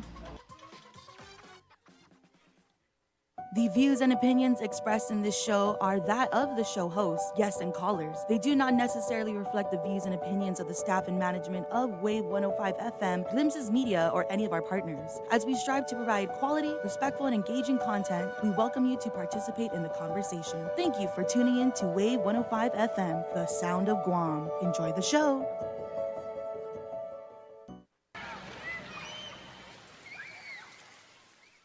I ran into this girl the night before. She reminded me of a golden shore. All right, welcome back. It's now officially your 5 o'clock rush hour, right? So appreciate you tuning in. Whether you jumped in your car and you're heading either to work or hopefully you're heading home, maybe to a movie, maybe to a restaurant, maybe to just support a business, right? We appreciate you tuning in. Otherwise, if there's a laptop open, like mine over here, we're online, the wave105.com, or our YouTube channel, Wave 105.1 FM Guam. If you're tuned into our YouTube, then you will see our co-host for the day, for the second half, Dave Duenas. And so I wanted to give you the opportunity. I'm going to bite my tongue and try very hard not to interrupt you, because I want to give you the opportunity to share some of what you've been following, right? And so you have some information, and you've been following what has been going on over at GDOE, right? And so yes. What can you share on that? Well, GDOE, it's no secret. It's been making the news. Now they're looking at possibly leasing some of the school properties that they're looking to close. Yeah. They are. So now they're looking at, they're putting out the word that we're going to lease to private entities, private businesses that want to lease. And it kind of rubbed me the wrong way. I said, do you know, Pauly, how many commercial buildings we've been renting? We got the ITC, GCIC, Rev and Tax is definitely one of them. Those are owned by private owners, and we're renting. And many other places. Literally, the government of Guam is spending millions of dollars in rental to house government agencies. So I say, instead of leasing these schools that are slated to be closed, why don't we put some of the agencies into these schools? Yes, it's going to cost money to renovate them to the needs of that particular agency, but at the end of the day, the building belongs to the people of Guam, and no more renting. You save millions. So that's the object of that. Leasing it. What is that going to do? Yeah, you're going to get some income, but you're still renting, so it kind of offsets each other. There's not that much benefit that's going to occur, and and then having the schools as a building to house government needs, it could likely house more than one agency. What does that do? It centralizes the services that can be provided, to the people of Guam. Can you imagine going to a school? Let's just use G. Brody Memorial as an example. And you utilize that building and house Rev and Tax, and you house Election Commission, you house this and that. Man, you would save a lot of money. And it'll be a lot more convenient to the community, the residents of Guam, the people. They can just go there and say, I don't have to go keep driving around. That's what's happening now with public health. They closed the Northern Public Health. Well, not Northern. No. Central. Central, yeah, Manila. They closed that, and they put all the different departments at all different locations. Some of them, a majority, I believe, is in Tamuning. And Rancare building, right? Then Hessler building, then Castle building in Manila. Yeah, and the the sad part about it. Terlai building in Hagana. Exactly. And people that go to these agencies, in public health in this case, that no longer are at the central building, they say, wow, you mean I got to go here and then go to the other building and then the other building just to get something done? You know, it's definitely an inconvenience to the people, period. And so again, the moral of the story, GDOE, whatever schools you're going to close, and there's going to be more than one, use it, Government of Guam, for agencies to be housed in them. Get out of the renting. And again, the best part about it is the building will belong and stay with the people of Guam. And it'll be more convenient to house multiple agencies in one central location, whether it be, again, I use Chief Brody as an example, but just imagine, you know, hey, I need to go to Rev and Tax. Okay, go to Chief Brody, right next to JFK. Oh, I need to go to Public Health. Oh, it's there too. Oh, we're all in one building. Yay. You know, be proactive. I honestly thought that was what Tizen was going to be. I thought all the government agencies were going to be at Tizen. And for a good part, there are, you know, but yes, maybe there's just not enough buildings, right, for all of them. But I thought we were going to drive into Tizen, and then we're going to see all the government agencies that we would normally go to. Mm-hmm. But so what are we? So GPD's over there, GDOE's over there. EPA's there. EPA's over there. Mm-hmm. DOAG is there. Mm-hmm. But I was actually kind of hoping, to your point, like DRT would be there. DPW would be there. Well, DRT was there for a Yeah, short period. they were. Yeah, they were. Right But at the so they're entrance. all close by for all of these El Gecko actual agencies that we actually walk into the door. Because when is the next time I'm going to GPD headquarters? Maybe to give lunch to my dad. I don't know. But we normally don't go to GPD. We normally don't go to EPA. Yeah, but you know, again, the beauty of it, or the idea, you know, is it going to fly? I don't know. You know, I have no say in it. Maybe But- if you're one of the senators next time. Well, hopefully, you know. Speaking of, election is coming up. People of Guam, I'm telling you now, gubernatorial election is happening in 2026. You know, we heard Lieutenant Governor has made it known. It's no secret that he plans to seek the highest office in Guam, the governorship, and a few other folks have tossed their name out there. But what I'm getting at, whenever there's a gubernatorial race, that is the best time. Well, not only the gubernatorial, even for the senatorial, the best time to lobby your elected official that's running in 2026. Say, hey, I need this done, or I need this to be improved. It likely will happen. I brought it up during the break. I said, Pauly, you know what's the best road in Dedido? Why Sengsong. Why Sengsong. That's about, I think, a mile and a half stretch. Totally. Road reflectors galore. I mean, I think they got more road reflectors in that one little stretch of road than the whole island of Guam. But I ain't complaining about that, to be honest. It's safe now, right? It is. Yeah. And super smooth. But that's the only part of Dedido, unfortunately, that has a very, very good road. Why Sengsong. The secondary roads, no. You got pothole galore. Pothole. I mean, big time. So the best time to get things done, get our elected official to do something, you know, they want your vote, especially if they're running for governor. Say, hey. So right now they're ignoring your calls, but then come Oh, yeah. what do you call come February and March next year, It's just a reality. start making those phone calls. I'm not making this up. It's, No, it's I what's hear you. been going. It's status quo. You know, it's what happens. So anyway, we were Joe Malik. Oh, I know Hafa that guy. Adai, senor. Hafa Adai, Joe. Hey. Hey. Oi. Hafa. Hafa. Hafa Adai, Todo Malik, how are you? Hafa Adai, Toru Malik. Thank you. You live in the zoo. Where's my rooster? I went to Cody yesterday. How was it? Summer. How was it? Oh, it was cloudy, man. Very good. Biba. I know. I knew the South was going to show up. Oh, and and the food. We got killer wings. Oh, wow, that's even better than the MTM mayor. I mean, I thought the MTM mayor, Mayor Paco, he put out a spread, but there was no Kellequin. I got fish fruit, lemay. Wow. Yeah, man.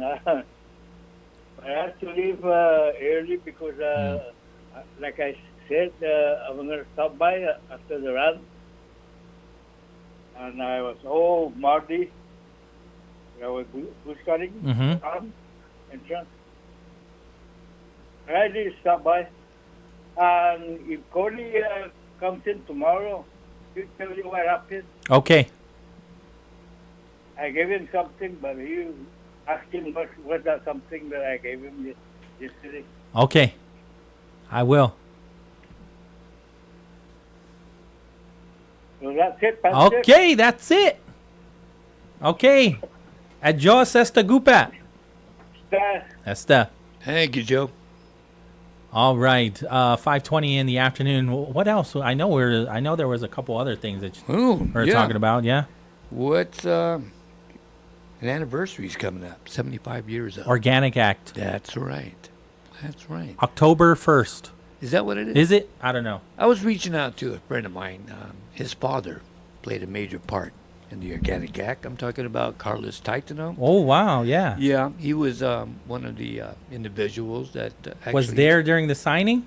Walkout. Yes, he walked out. Yeah. In protest. Yeah. But again, I put it down in my notes, prepping before I came in today. I said, the Organic Act's going to be celebrating 75 years. And that's a good thing. Of course, we're still trying to determine our destiny, either self-determination, statehood. What's the other one? Free association and independence. Yeah. Yeah. We're still a territory, unfortunately. And, I've said this before, Pauly. Do you know during, God forbid it ever happens, but if they have a major catastrophe on island or we get invaded, do you know who will actually be in charge of Guam? The Navy. That's right. Yeah. The military. It ain't the governor. It ain't. Anyway, just wanted to throw that out. I'm trying there. to find the signing of the Organic Act. Because Yeah. I have something, and I don't even know if this is official. That's why I want to hold on to it. Mhm. I think it's only a draft of an event calendar, so I don't want to make any announcement until it gets until it becomes official. Mm-hmm. Okay. So, that August 1st, not October, August 1st, Yeah, 1950. I'm glad you looked it up. 'Cause when you said October, I said, wow, that's kind of like far down the road. So I know that they're ready to schedule some things, right? They're going to have a whole calendar of events leading up to or beginning on August 1st too. And so another event is Manyengan. Manyengan. Yeah, so they're doing the memorial. That's usually the first one. The Manyengan memorial is usually the first memorial that leads up to the rest of the memorials, and then obviously Liberation Day, right? Mhm. But yeah, you're right. 75th anniversary of the signing of the Organic Act. Yes. Yeah. Definitely a milestone. Another thing I wanted to bring up with you as we hit toward the top of the hour is, the legislature, they just recently passed a whole bunch of bills, right? Yeah, I think it was 26, but one failed, right? Bill One. 13. That is a bill. It was, I believe, Senator the author, Therese Terlai. the former speaker, Terlai. Yeah, she introduced that bill. And what the bill, if you don't know, I'm going to tell you, Okay. it's to have a public-private partnership in the operation of a hospital, GMH. It failed. So that caught my attention big time. I was like, wow. Are the senators telling me then that everything is great at GMH and that the operation of GMH is totally great? Then coming into the studio, or was it today or yesterday, I hear Lillian Posadas is Retiring. It's retiring. But so she, maybe sooner, but officially when she was talking to Patty this morning, not until January 1st of 2026. Mhm. So, that's more than 6 months from now. Yeah, I did hear. But it could be sooner. Yeah, I heard she's going to stick around. I guess January 31st is the drop dead date, but she's going to stick around until they find a replacement. Mhm. But getting back to Therese Terlai's bill, the only bill that failed would have authorized by law a public-private partnership in the operations of a hospital. It failed. And I was like, wow, with all the news we hear about GMH, good or bad. And again, I got to say this, the GMH staff in itself, the day in and day out workers, the nurses, the maintenance, everybody, Yeah. they do a great job. It's unfortunately, in my opinion, management. And I didn't make it up. It's been put out there. It's a lack of management that is the detriment and the downfall of GMH. So then I hear that Lillian's retiring. I said, wow, did that have any bearing? I think listening to her, right? I mean, we can only go off what she said, right? Mhm, sure. Because everything else is speculation. Correct. So she said that she's been considering retiring for a while. Yeah. 7 years I could is agree with plenty of time, and so it's time for somebody else to pick up that mantle. No, absolutely. I'm sure she did the best she could with what she had. The cards that were dealt with her, and Right. a lot of the cards were lack of funding. I give the benefit of doubt to anyone that has a tough job to perform, and the running of GMH is definitely one of them. And it's no secret that You watched the session on Bill 13. You watched Yes. Senator Sabrina Salas Mantanani, what she said, because she's in Yes. favor of the bill. Yes. And so she had said that the administrator has to go. Yes, yes, yeah, yes. She didn't make no if and or about that. And she's the chairperson of the health committee. Correct. Yeah. So And- she has oversight over GMH. And the same thing is true during an oversight or a hearing that fellow Senator Tidy Green was questioning Lillian Posadas to the point where Lillian just flat out said, "Really, Senator? Is that what you want? Okay, I retired then. Okay, you think I'm doing this, doing bad, whatever? I retire right now." But I think cooler heads prevailed. I think the governor might have called, again, speculation. yes, yes, But it's no secret the governor appreciates Lillian Perez Posadas, right? Otherwise, she wouldn't be as the CEO and the administrator for this long. Mhm. So that that we say, and so you can be critical of the governor and you can be critical of her directors, but the directors are loyal to her, and I feel that she's sticking up for those that have answered the call to be part of her administration too. No, correct. And so again, back to the AG. The AG's asking the same thing Exactly. of his staff, and Trump is asking the same thing of his cabinet. Yes. And so, I mean, these leaders are all, whether they agree with each other or not, you can see that that's what they need. They need people that are going to not just be loyal, but follow the will of or the narrative of that administration. Correct. Whatever the will is of this administration, she needs directors that are going to align with that.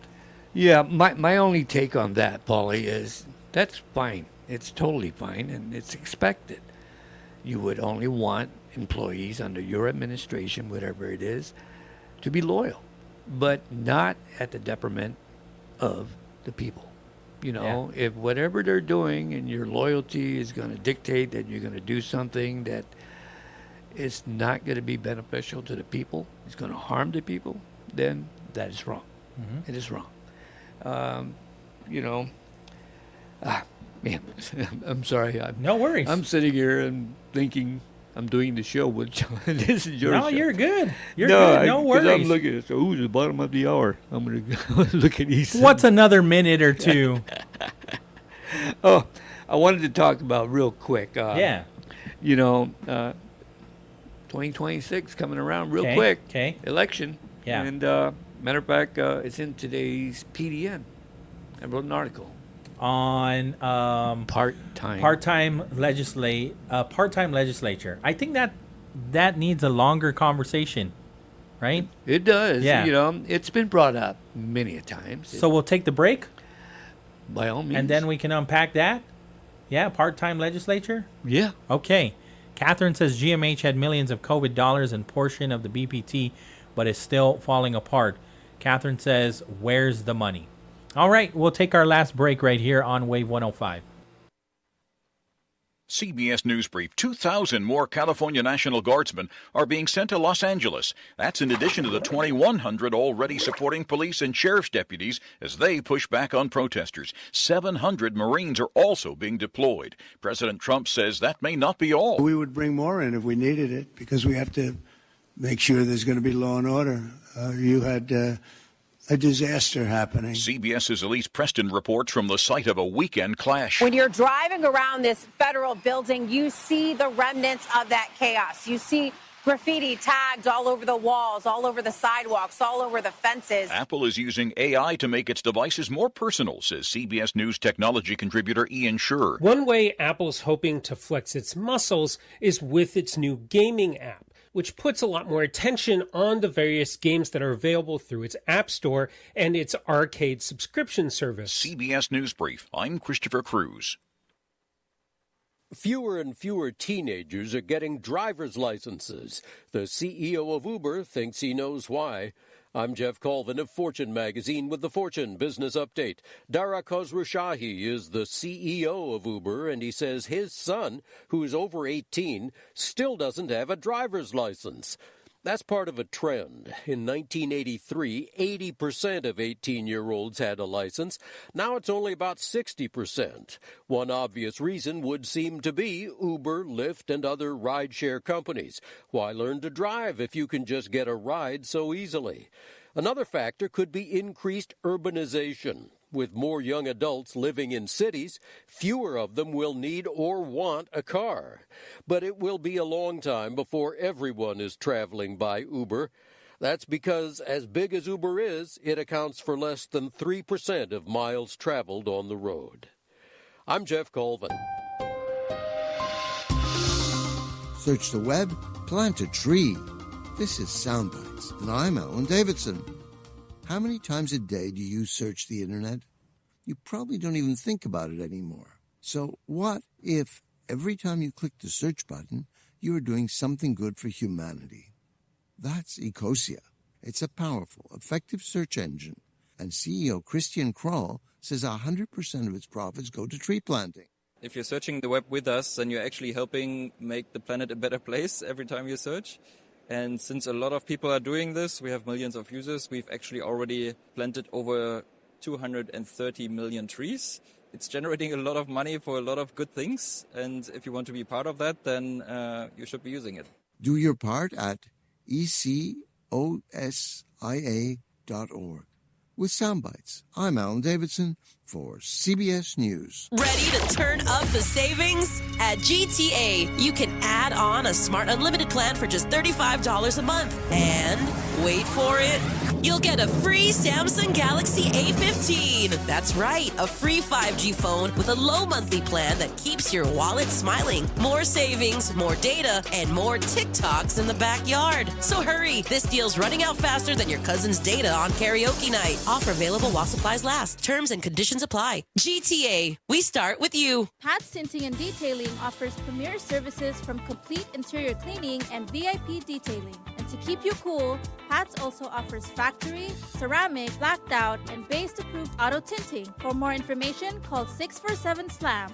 It's a summer of celebrations. Celebrate grads, moms, and dads and give them a gift they'll love with a Chili's gift card. Purchase a $50 gift card and receive an added $10 coupon as a bonus. Only at Chili's, where great memories happen.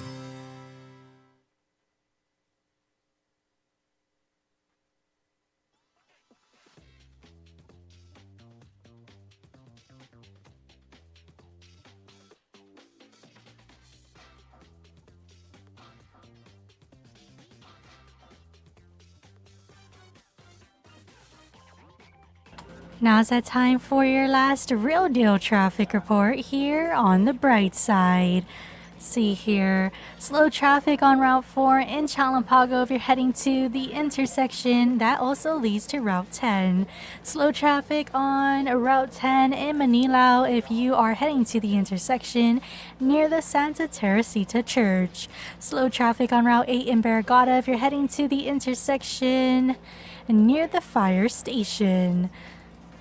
Heavy traffic on Route 1 into Muning if you're heading northbound to the intersection that leads to Route 10A. Slow traffic on Route 1 in Upper Tumon if you're heading northbound to the intersection that also leads to Route 16. And now for your traffic advisory for the week from tomorrow, Wednesday, June 11th to Saturday, June 14th. The contractor will continue working on pavement striping and markings. Work between the Asan Beach Park and Deadman's Curve extending past Pacific Welding. Work hours are scheduled from 9 a.m. to 4 p.m. on weekdays and 7 a.m. to 4 p.m. on Saturday. Expect multiple intermittent lane closures in both north and southbound lanes during this time. And that is your last real deal traffic report here on the Bright Side, brought to you by Guam Auto Spot. Schedule a test drive today at Guam Auto Spot by calling 470 Auto or view their inventory on their website at guamautospot.com. Guam Auto Spot 470 Auto. The views and opinions expressed in this show are that of the show host, guests, and callers. They do not necessarily reflect the views and opinions of the staff and management of Wave 105 FM, Glimpses Media, or any of our partners. As we strive to provide quality, respectful, and engaging content, we welcome you to participate in the conversation. Thank you for tuning in to Wave 105 FM, the sound of Guam. Enjoy the show. ISLA, Guam is where I'm from. Tautanu Itamoru, kingdom of our people. GUAM, island in the sun. From Jigo to Molessi, this land is all that we know. All right, welcome back. The Bright Side right here on Wave 105. It's going to spend these last few minutes talking about part-time legislature. Or who knows, maybe something else will come up, but what are your thoughts on it? You sent out a letter to the editor. I know of the PDN published it, right? Yes. And so you talk about people that are well known in the community. That you mentioned Dr. Ho Win, Dr. Tom Shea, Mr. Lee Weber, and so are you saying that these are the types of people that you could see running in a part-time legislature? Not so much. Just an example. Okay. They've been these individuals, Dr. Hakimoto, one of them as well. Oh, yes. They've been very outspoken, and they definitely know, they do have a pulse on the community. And the moral or the gist of the article, part-time legislature, again, has been brought up, excuse me, many times in the past. It didn't have any traction, and I understand why. Your current legislators, senators, don't want it. That's what they do for a living. Some of them career. They do it forever. I'm not going to mention names, but you know who I'm talking about, people. But a part-time legislature, with individuals in the business community, the private business community. A lot of them are very knowledgeable, been here for decades, and have what it takes to be a senator. It's just they're not willing to downsize their business or even give up their business in some cases.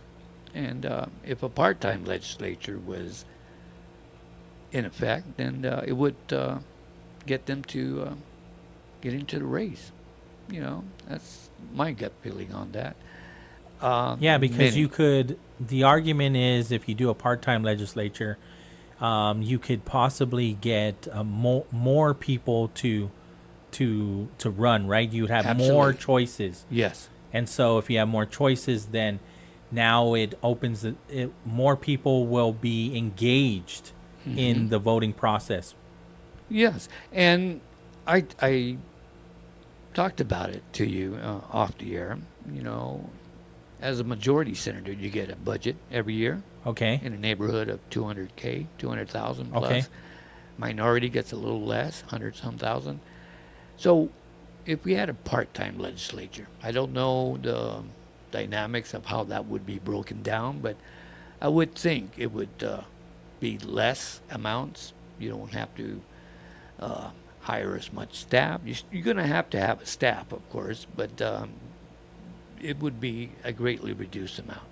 And that is, like right now, there's what is the breakdown in the legislature? 15? Yeah, but 12. Is it 9? 9 Republican. 9-5? No, 9-6. 9-6. Yeah, 9 and 6 Democrats, right? Mm-hmm. And there's no minority leader yet. Yeah, too. I guess we don't need one. No, I don't believe they do. Yeah. I mean, I know the controversy that surrounded that, you know. The 3-3, Tina, Rose, Munoz, Yes. Barnes, and Terlai. That's correct. Yeah. Yeah, and both of them didn't want to budge, so okay, it's a stalemate, and they don't have a minority leader. And do we really need one? At this point, I forgot about it. It's like a non-issue at this point. My thoughts exactly. Yeah. You know. Anyway, with the part-time legislature 2026 coming around real quick, I don't know if a part-time legislature is going to happen between now and then, but I don't think so. But there's talk of many current legislators that are eyeing other offices. You know, again, it's out there. I didn't make it up. We hear about what is it? Tony Adai. Okay. The talk is out there that he might be seeking governorship. Okay. I hear even Marcel Camacho. Oh yes, he's said it. It's just been a while since he said it. That's right. Recently. I'm glad you brought that up. Yeah. Yeah, you're right. I just noticed that now that you mention it. Charlie Hermosa is another one that has said it, but he hasn't said it recently. Yes. Yeah. Then the one I see on social media all the time is Jesse Lujan. I have not seen that. Then of course you heard. I have not been on Facebook as much, so. Yeah, Kaleo Moreland. Kaleo again. Not lately. Not lately, and I don't even know what that was. Because he's like, I'm thinking, I'm back, or something like that, right? And then that's that. Yeah. Oh, Senator Joe San Augustine. I had a conversation with him too. Yes, but he hasn't said it recently. Then you got not even Lieutenant Governor Josh Tenorio. I haven't heard him say it lately. Yeah. Then there's lieutenant governor position. Some of them saying, "Okay, I'm interested in a higher office, but not governor. I don't think I'm ready." You know, there's other sitting senators that might be looking at that. What comes to mind? I believe one of them is Tina Munoz Barnes, maybe. I haven't. I've heard. Wow, I am not. My ear is not to the ground enough. Well, yeah. I have zero friends. You got to get out now. You got some. Okay, so let's just. Okay, so you said some names here. Now my mind. Now the gears are turning. So you said Tony Adai, Jesse Lujan, Tina Munoz Barnes, and let's just throw Joe San Augustine in there because he has said he's contemplating it. Yes, I've heard and it has as well. said seriously. So we need to put his name in there. So that's 4 open slots. So if those 4 run for higher office, there are 11 other senators, and then who else could move in? And so that's why the conversation of a part-time legislature is valid. It does. You know, I've been an advocate of a part-time legislature for years and years. And again, it opens it up to more candidates that might want to try it. And, believe me, it ain't for the money. We talked about that earlier. $55,000, that's what a senator makes. Peanuts nowadays. It probably was a lot of money 10 years ago, but Maybe not 20. but Yeah. not now, not in 2025. Not at all. It comes with a lot of stress, and Mhm. it is a 24-hour job, to be honest with you. You got to be, you are at the call of the people even on weekends. I think I see senators out Mhm. there more on weekends than I do on the weekday. Yeah, and you're going to be seeing them out there come the next few months more, believe me. And I've been, I got my ear to the ground. A bunch of new candidates that never ran before. Real? They're going to be coming out. Yeah. I'm going to refrain from mentioning them. Okay. We'll let them bring it out. Sure.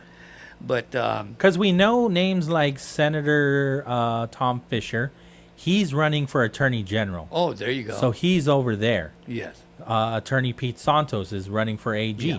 Yes. We don't know where the current AG is going to Correct. be at because Correct. he is now said it, and I heard him at the Chamber of Commerce that he's seriously considering the Adelup, especially if he's saying if we're going to continue to go down this road and he doesn't agree with the agenda of Governor Lulian Guerrero, and we need to inspect containers, 100% containers at the port. Yes. Then maybe he's really considering it.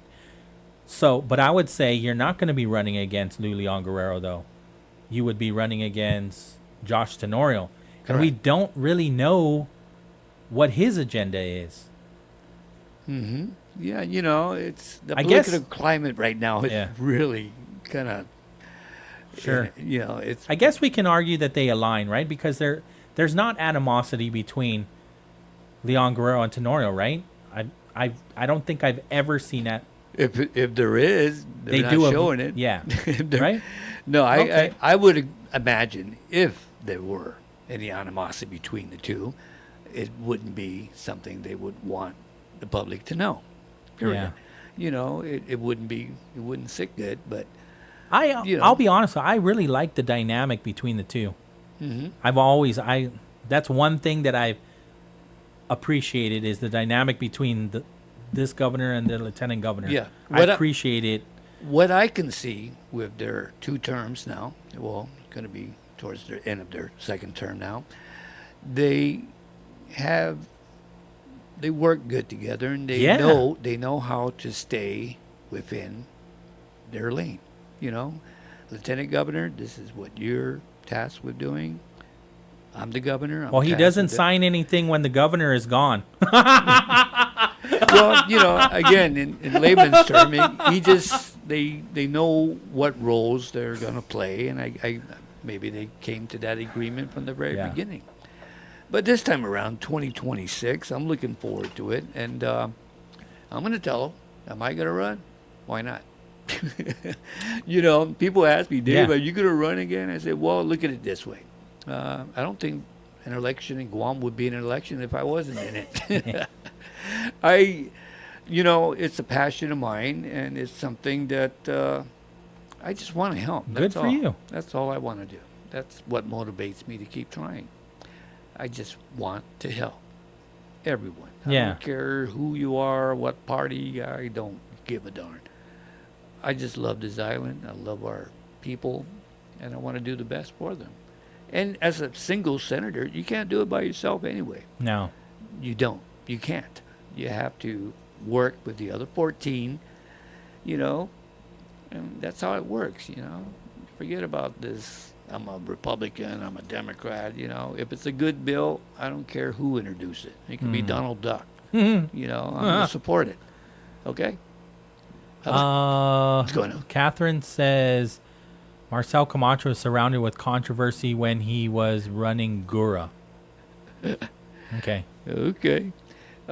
Speaking about the road. Catherine's well informed. I need to do some homework because I'm not aware. Okay. I wanted to talk about the BPT real quick. I know Yeah. we got The way I've been looking at it, and I've been keeping up to date on that since the beginning, I think it's going to pass. Okay. I really do. The reality is, once it is passed, it goes to the governor's office for her signature. She will promptly veto it. No questions asked, Okay. my opinion. So, I say this because even if the Republican majority was able to get this BPT bill passed, they're going to need to get together and garner minimum 10 votes to override a possible veto. And history dictates that if you get 10, we got 10, we can override if she vetoes it. History dictates that one or two could change their mind. Then the override of the veto fails. So, because I think that the BPT will be rolled back, which I believe it should be, I'm a big advocate of that. I think they need to get their ducks in a row and get 12, 13 solid. So it's veto proof. Veto proof. Yeah, Correct. and so 12 is the new 10. Right? To be safe, to make sure that nobody falls off the boat. Yeah. Oh, speaking of veto, during this last voting session where 26 bills out of 27 got passed, one of them was an override of the governor's veto. Yeah, Bill 14. Yeah. That was to tell us, Bill. Senator Tello Taitagui that would penalize directors. Yes. Fine them $250 if they are late turning in their financial disclosure. Yes, which still, to be fair, BJ Cruz, the public auditor, did say like he's been very lenient, and so he will still work with the directors. He doesn't want the money. He wants the information. Mm-hmm. We got time for Vince. Is that cool? Oh, we by can all get means. Vince, say his name and he shall appear. Hafa Adai, sir. Hafa Adai. Hey, you guys are having a great show, and I appreciate it. I heard Mr. Duenas' voice. Yes. He there still? He is here. He is here in Hi. studio. So you wrote a great article, and I just wanted to ask him a question. But I mean, Pauly, we always value your opinion. So if I could get a 2-point question, is that okay, Mr. Duenas? Sure, Vince. So the first question is really, now that it looks like there's going to be changes in leadership at GMH, how should the governor move forward? Is she going to do the same thing, or what's going to happen next? And then that would be for you, Mr. Duenas. But then, Pauly, on a bigger note, we have a board that has strangely been silent and also, I would say, ineffective. Should they resign? So should they be called to resign since they've been just watching this whole debacle, which has now cost Ms. Lillian Prasadas her job? So the two-part question is, who should or how should we proceed with the new leadership of GMH? And then should the board be forced to resign by the governor of Guam because of their failure to, I guess, assist Ms. Posadas in getting that hospital functional? I can answer first because I just Sure. have a short answer. To be honest with you, I need to pay more attention to their board meetings to make a more educated to say yes or no, to be honest, because I haven't really been following and I don't even know who's on the board, and so that's a failure on my part, I guess. But I couldn't tell you if they should or not because I'm just not tracking it as much as I track some of these other meetings and boards. Okay, Yeah. Good answer, I suppose. Yeah. Sorry, but go ahead, Dave. I am Okay. safe. All right, Vince. A good answer, I suppose. Okay.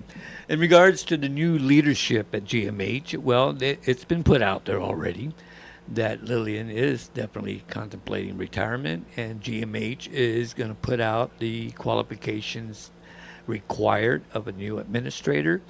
And, of course, applicants will apply. And I guess who selects it? The board? I think the board does. But it comes down to, and we talked about this, Vince, Pauly and I, it comes down to loyalty. Who's going to be the most loyal? That's probably going to be who's the next in line to be in charge and run GMH, whoever. Of course, based on their qualifications, hopefully. But it's going to bottom line comes down to who's going to be the most loyal. Okay? To who? Up to the governor? I didn't say that. Well, the, go ahead, the last time because something you know like the this happened, you got an answer. The governor took it over. Governor Gutierrez personally took Mm-hmm. over because the hospital was so terrible. Mm-hmm. So if it's loyalty to Governor Liu, then I would suggest that maybe Governor Liu should take it over. She has the qualifications. Maybe she ran a bank. She's a nurse. Okay. She's a mother. She's a grandmother. She's got some qualifications that might even be better than Lillian's. Lillian didn't have a whole lot of qualifications to be the administrator. Well, we'll see. We'll see, Vince. Well, I did hear her say that there are some people that are considering the position that are off island. So I did hear that there are people that are looking into the position already. Well, it's a $250,000 position, so it's, I think, twice the salary of the governor. $100,000 maybe more than the definitely twice. salary. So, yeah, so and the senators don't get paid that much, so maybe the senators might want to do it. Yeah, I guess. Well, you guys don't have the answer then. I thought you guys had somebody. No, I rarely have the answer. I'm always trying to call somebody else for the answer. Vince, I'm just trying to be. That's why you have your own show. Yeah, I'm just trying to be nice. Who's going to be the next administrator? It's supposedly supposed to be based on qualifications. We'll just leave it at that. Yeah, and then loyalty comes into the picture. So what does that mean? You have to be loyal to the governor? I didn't say that. Anyway, then if it's loyalty to the people, if it's loyalty to the patients, then yeah, it would suggest something very different than what we've been seeing, because this current administrator made the choice to shut down hospital services and not pay for medicine and gloves and blankets, and instead was loyal to non-essential employees that were hired by Josh Tenorio to pad the hospital's payroll. I mean, remember, there's 1,500 employees supposedly taking care of 120 beds at GMH in a hospital that is moldy, leaking, and has dead bodies falling from the sky. So there's the loyalty that Lillian Posadas and her administration was demonstrating was not to the patients, wasn't to the people who were working at the hospital. So you're talking about loyalty. Yes, sir. Yes, sir. And I thank you for the question, though, Vince. You have a great day, okay? Thank you, sir. Thanks, Vince. I appreciate it. Bye-bye. Okay. Laura says, awesome show today, Pauly and Issa and Dave. Have a great evening and see you back tomorrow. Yep. Adios esta key. Any last words, Dave? I mean, thanks for coming in. Yeah, I've had a blast. You know, it's been a while, but it's like riding a bike. Well, always just call in. Call in. If you notice. So you don't need to wait for months to go by and come in for 2 hours anytime. Yeah. You even let me know. It's like, hey, this public hearing, I'd like to give my 2 cents, and then we'll set up a block for you to just call in. Yeah, but as far as calling in, you probably notice I rarely do that. I don't know. It's just something Well, if you want to come in more often, then just let me know too. Coming in today, and I thank you first and foremost. I just couldn't hold it anymore. I got stuff I got to say. You do. And so I reached out, and thank you, Pauly. No, absolutely. Absolutely. Anytime, man. The time just flew by. These were like the fastest 2 hours ever, so appreciate you. And thank you to the listeners. Thank you. All right. Tomorrow we're going to do it all again, rolling with Well, it's mornings with Patty and Patty Arroyo rolling with dice from 6 to 10. And then it is Wednesday already. So Vet Talk, Uncle Johnny, Auntie Bobby, perhaps Charlie will be in from 10 to 12. National programming takes over all the way until we do another Brightside from 2 to 6 right here on Talk of Guam. We're Wave 105. Everybody get home safe. Be kind to each other, especially out on those roads. Adios. Adios. Viva! Bye-bye. UMFM. Daddy No, the Talk of Guam.